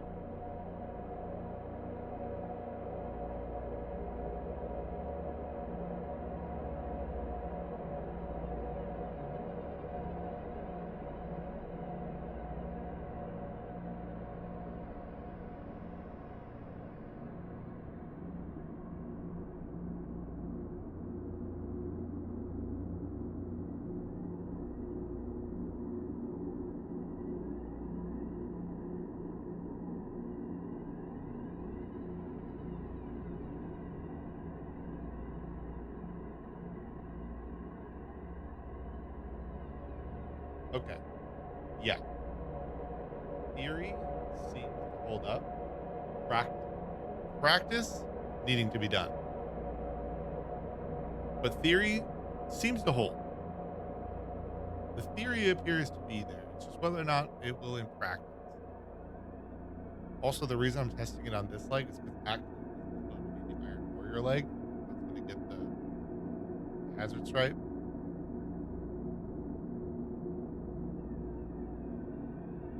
But yes, why I'm covering this one. Although I'll have to repaint over this normally, but it's good for me to experiment. But I do like the blue thing we're getting. So it's 4 to 3.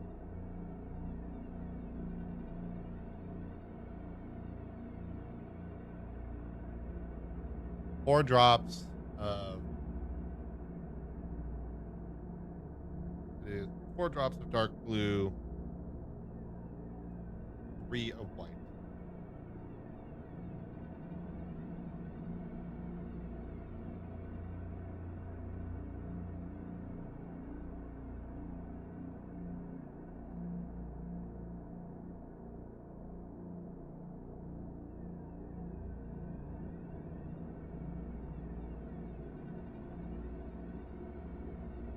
God,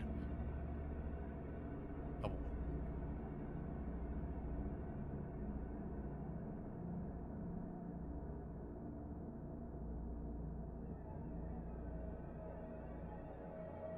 Trying to like avoid the trim is being very stressful.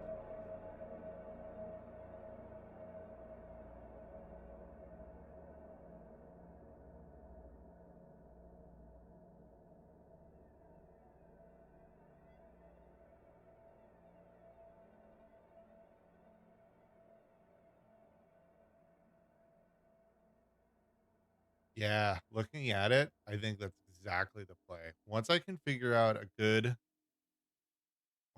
once I can get some practice in on these lightning bolts, this will be a good base. This is a good base coat though.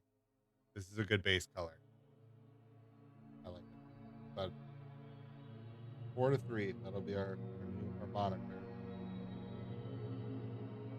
That's our magic number, or not number, but oh yes, magic ratio is the correct way to put it.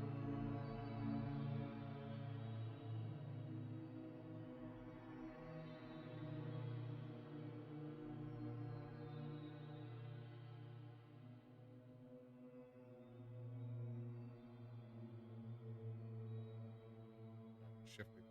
Actually, it looks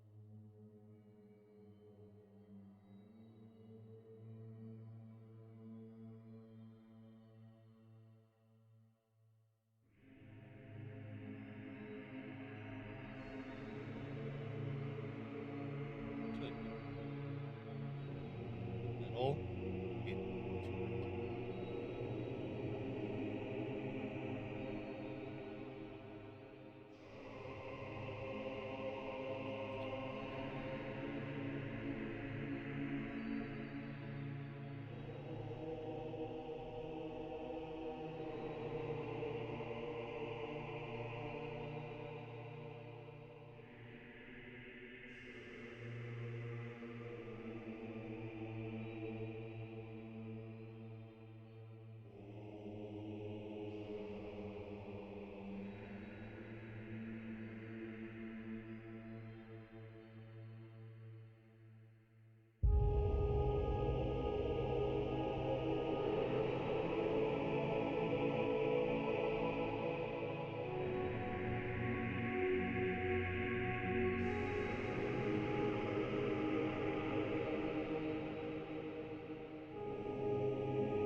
You know, it's funny. I thought about this recently. I was like, you know, I was watching, uh, the Twitch VOD from the other day of Ray, um, and he was telling Snoozy about making his model, and she was like asking him about lore, like a lore, or that like he should make a lore thing, like a full debut with like lore video and stuff. She's like, it'd be funny, and which I don't disagree. I think it could easily be. I think he could easily make it funny. Knowing Ray, I don't disagree.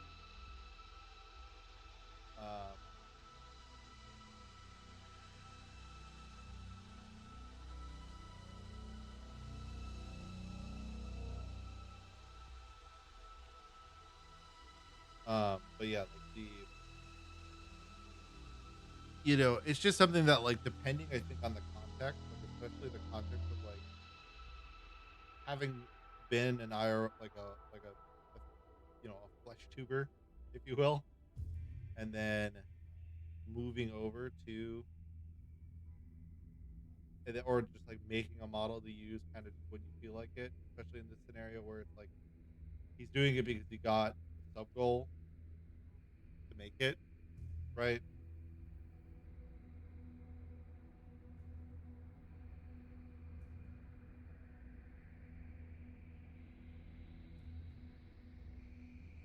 Like that doesn't feel like it necessarily warrants a lore video or like or like having to create said lore because I don't, it's not like I doubt he would truly ever like stay as a VTuber. It just doesn't seem like something that he's ever been interested in.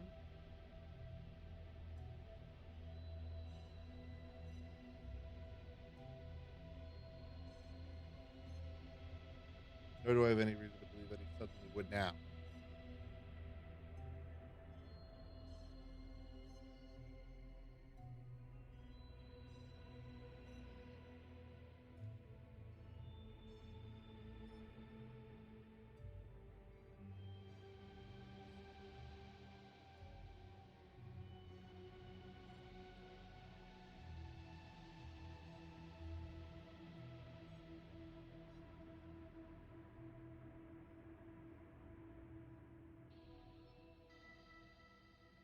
Probably keep part of these lightning claws silver,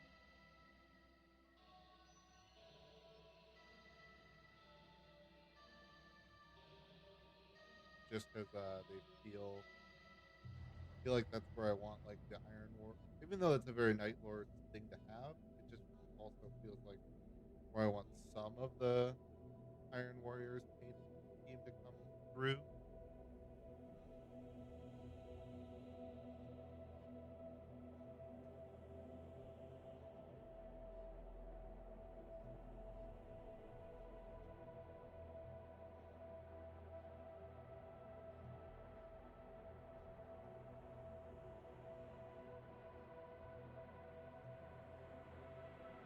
This and kind of still buck wild.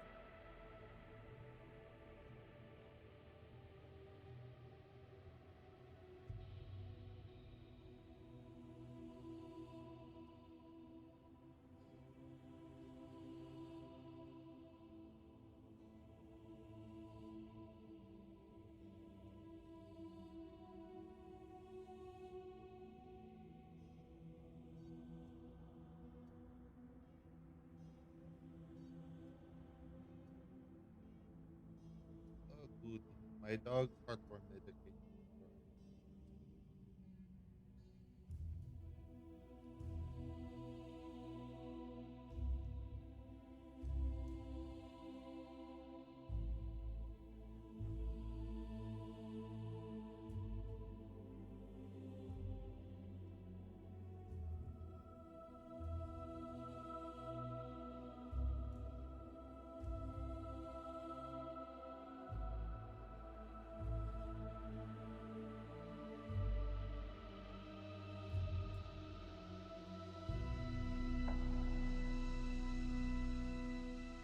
Man, I don't know how I'm able to. I don't know what I need to do to try to figure out a way to paint this without covering him up with my hand. Keep coming into these weird angles. It's so hard. Thank you, favorite one, for the follow. Appreciate it.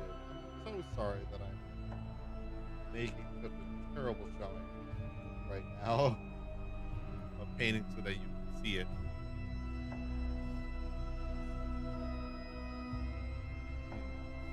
I have an idea.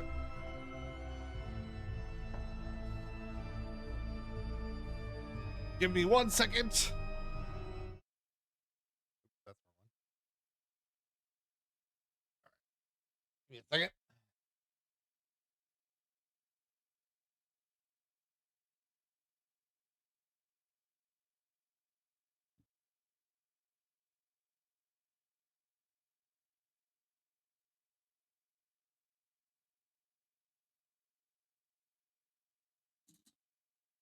I'm doing this because I'm getting the light in front of the camera, so you have to bear with me. But I'm cooking here. I'm cooking. I need to switch, or I need to put in. Okay. All right.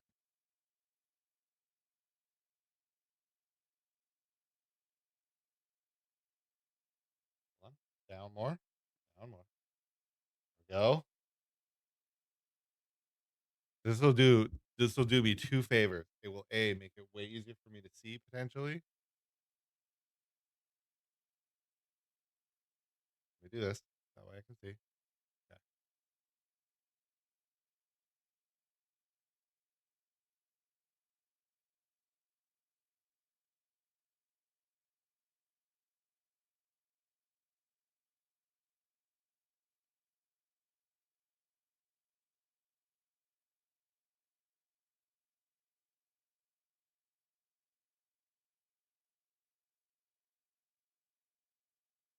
All right. We're gonna try this. Hopefully, this I can do. I can make this work without making it impossible for you to see.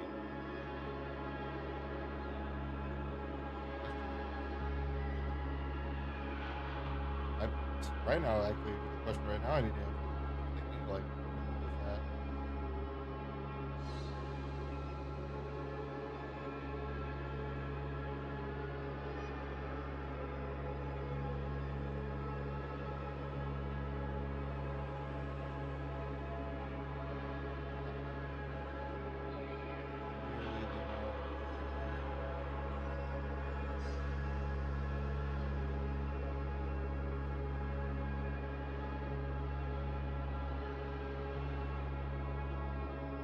like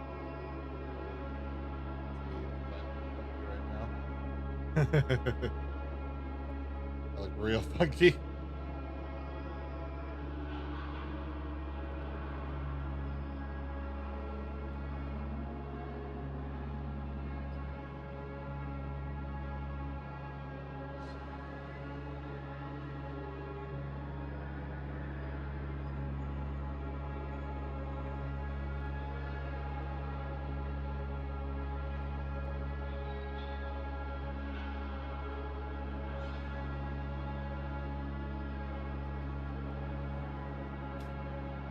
Push that forward on accident.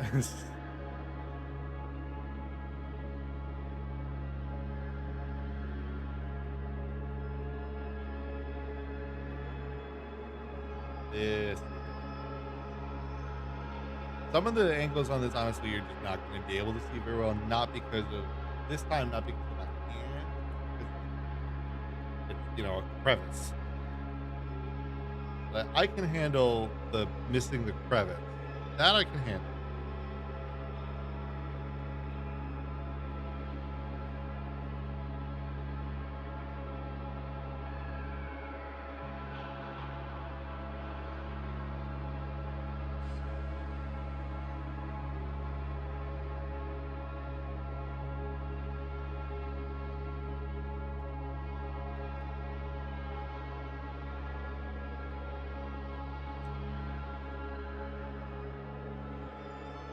keep finding new ways to fuck you up.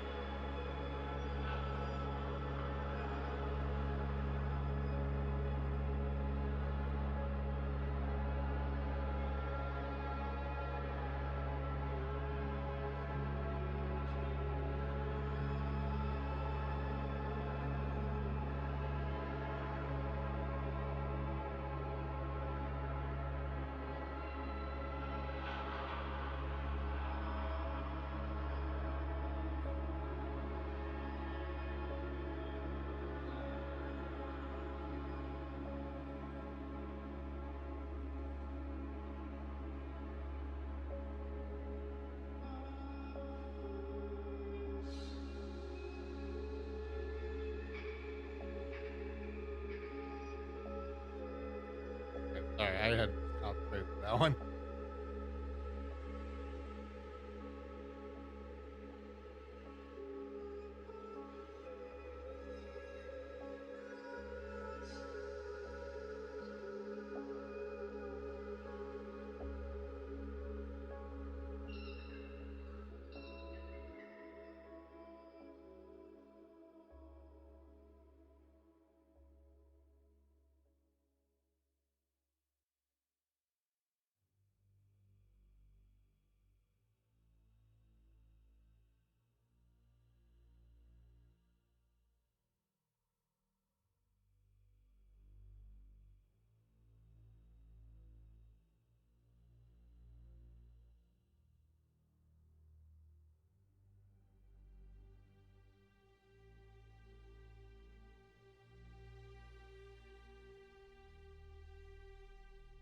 Brushes here.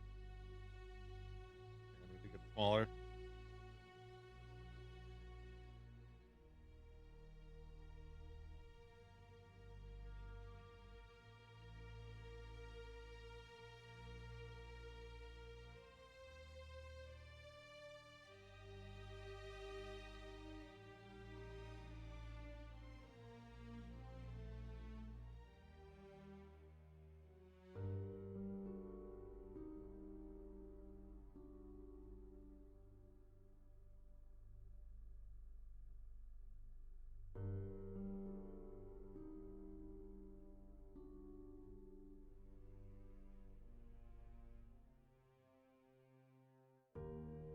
Hold on for a second. Sorry.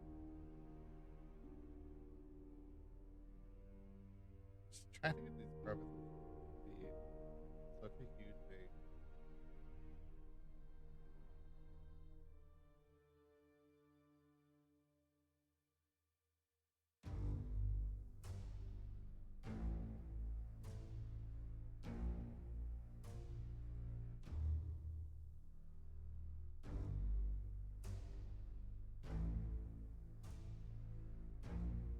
Oh.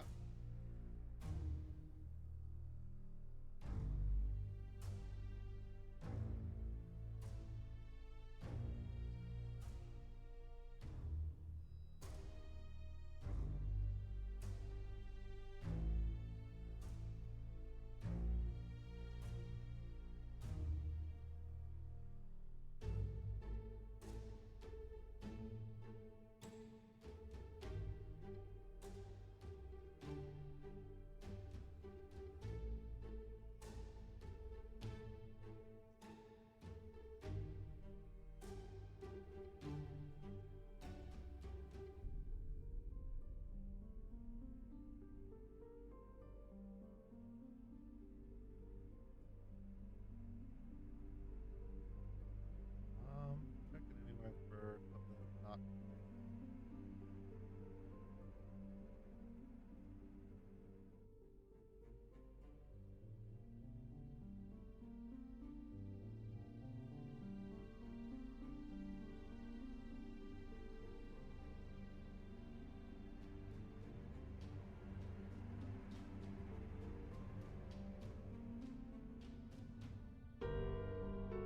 I'll be real. There really is a satisfaction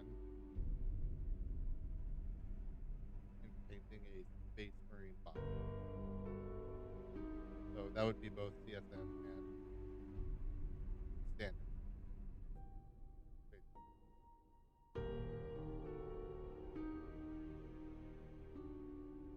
Also, I would really like to note that I am severely disappointed in the fact that um it is the one I didn't mention this on my reaction video, but I am severely disappointed in the fact that with for all likelihood, Emperor's Children will not have any warp mechanic or wrap. Which like for real they should. Like they absolutely should. And the fact that they likely won't is like to me is like because they're a fast moving unit. They're a fast moving melee unit. Why would you not want them in the Slash army? Insane.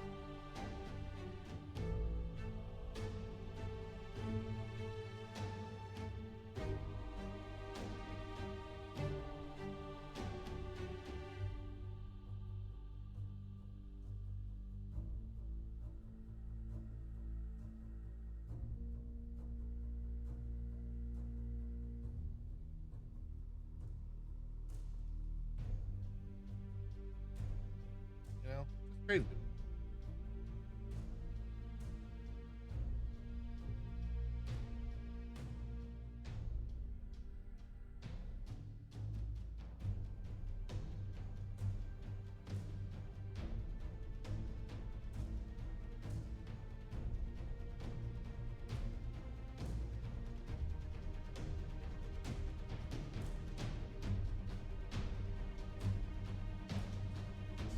So better idea of how you guys are looking at it.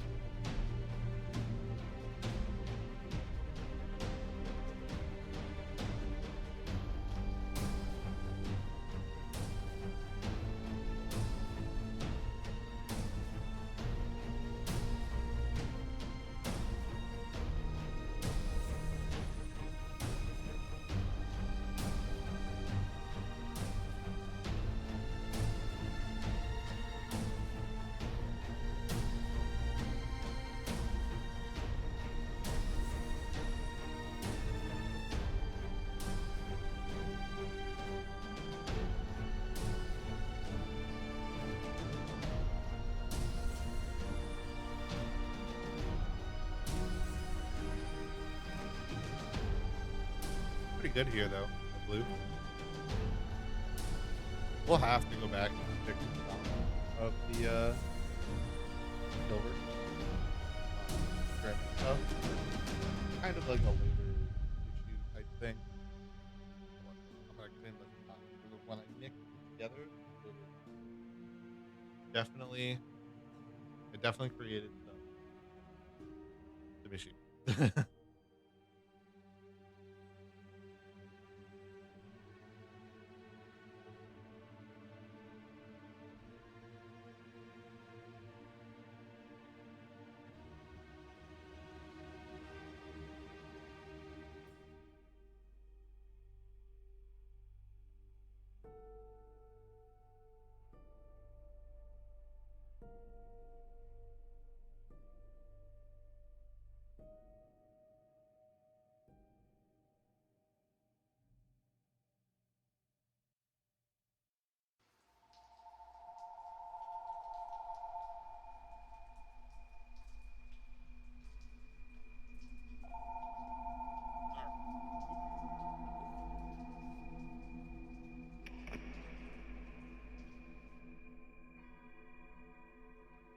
We got about half hour.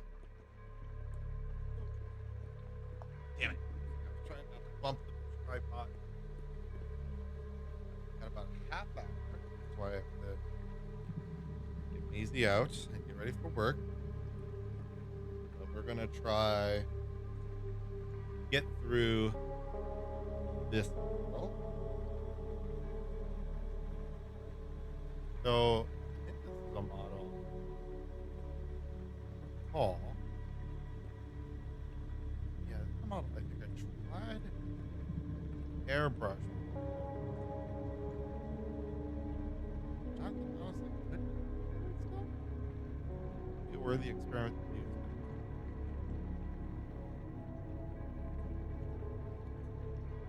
Not with this one.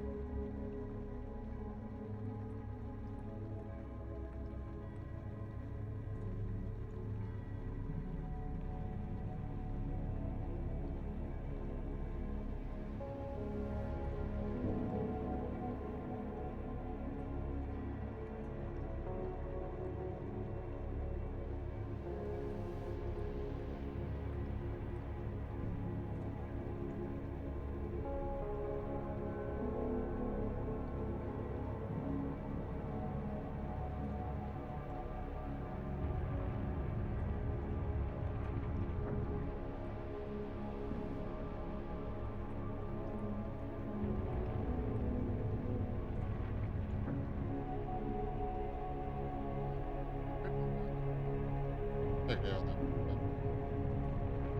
Okay, there we go.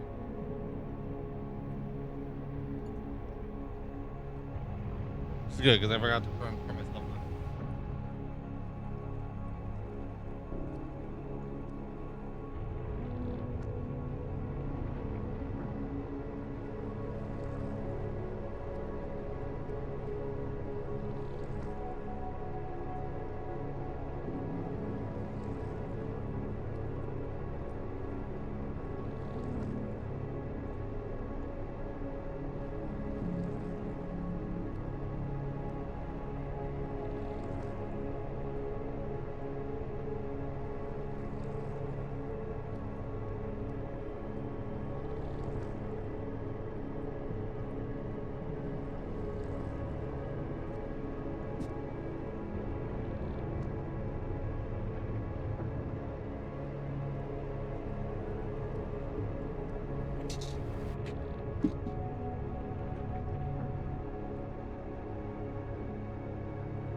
Like, like,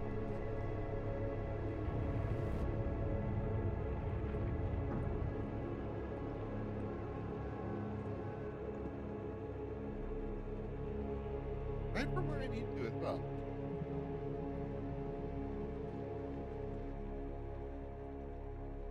Perfect. Now, perfect. Look at that. So much of the shadows are gone now.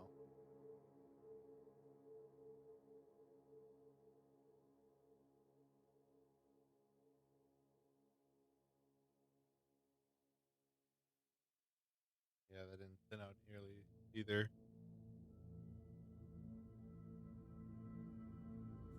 Should have gone. Should have.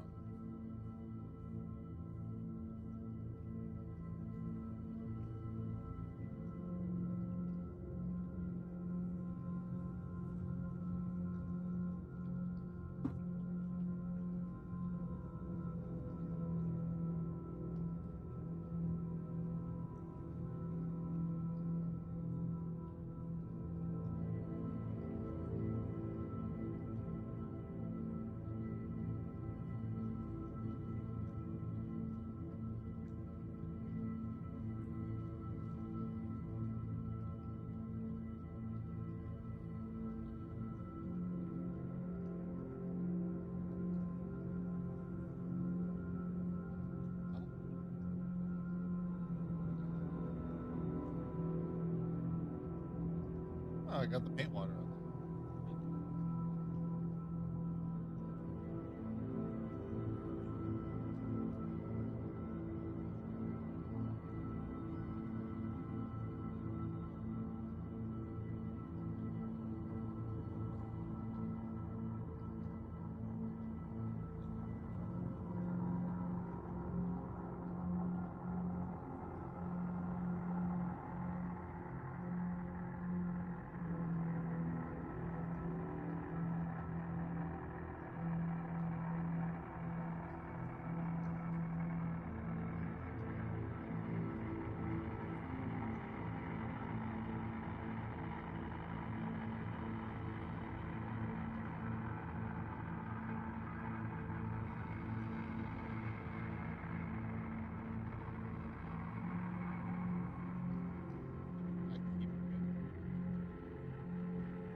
what I also you know what I appreciate? Like very, very not to sound like I don't want anybody to ever do this or whatever. But what I really love about having like when mouse to stellate, if I pronounced that right. Um and even favored one when they follow. Even though like favored one is clearly lurking there, that it's just like, hey, you came here, dropped a follow, you watched at the same time, and at no point was either of them asked, do I have a Discord? I'm working on it. And talking about how they make whatever their art. Nothing is such a red flag more than showing up to a small stream and talking about that. Not because against artists, quite the opposite. Probably a lot of people did not intend for you. Very sad. Talking about this with Witty the other last night.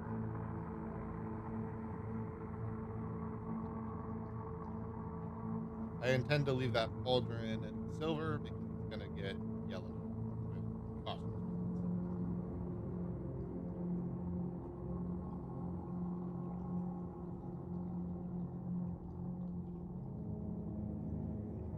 Glad near the end of the stream though, I've kind of found a formula with this setup. Oh well.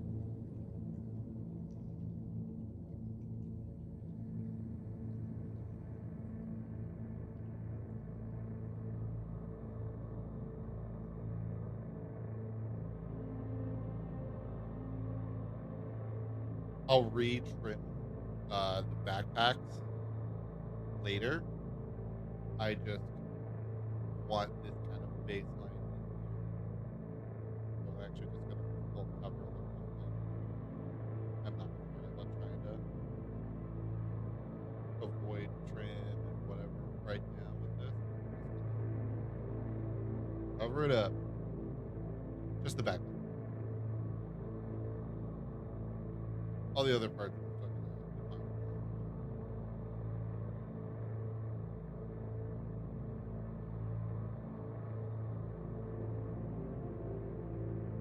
Also, the thing is on camera, this seems kind of bright. Uh, this seems kind of bright on camera. I acknowledge that. In real life, this is darker than. And when I do, I'm gonna start making 40K videos on my channel, like dedicated ones. Outside of compared to camera, but I'm also gonna make the a newer thing with this before here.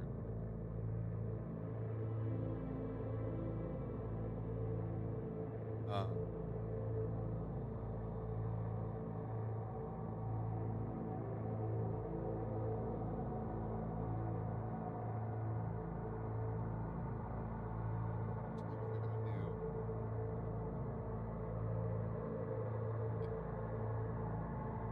it'll be in the right order.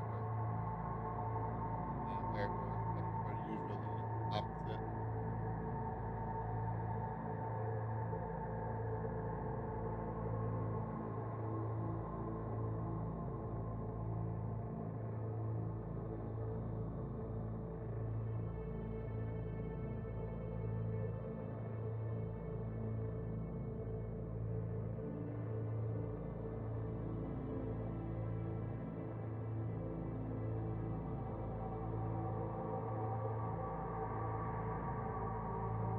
What we do know now Gonna be our formula is 4 drops of dark blue and 3 of white. That's our ratio. Get ratio twice a month.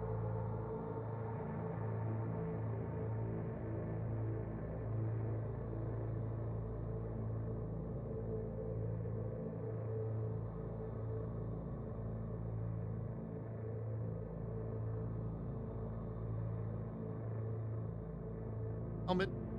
Almost forgot.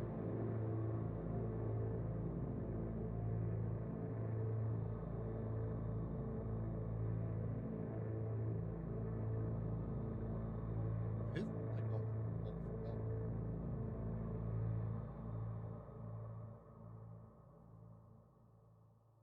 Yeah, no, I'll do that whole spell as white. I think that'll be better.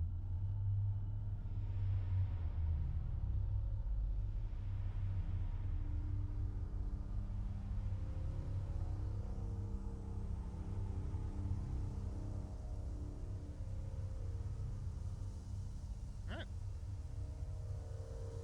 It's blue where it needs to be blue.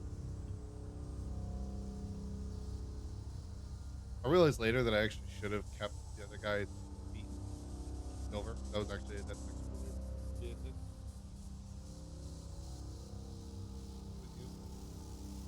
That I'm not picking anymore.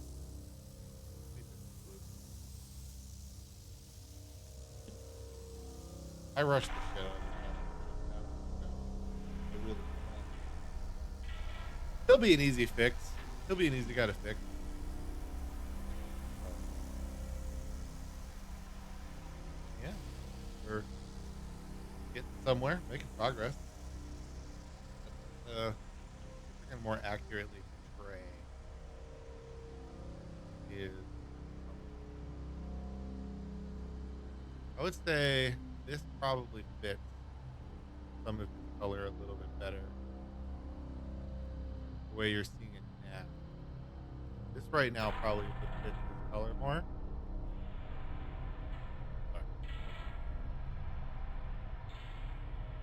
But yeah,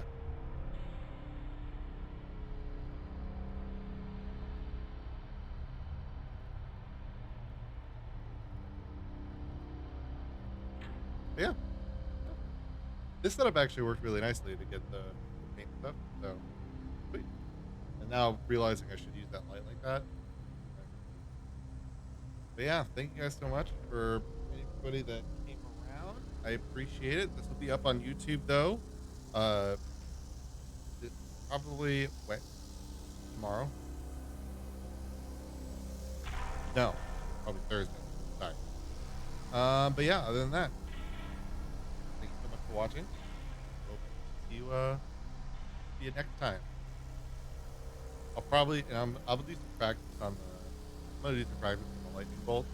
So, I might do more of these Skaven off camera because while I'm pretty happy with this, I want to try to build some stuff done because I got some things going on in the future. All right, I'll see you later. Bye.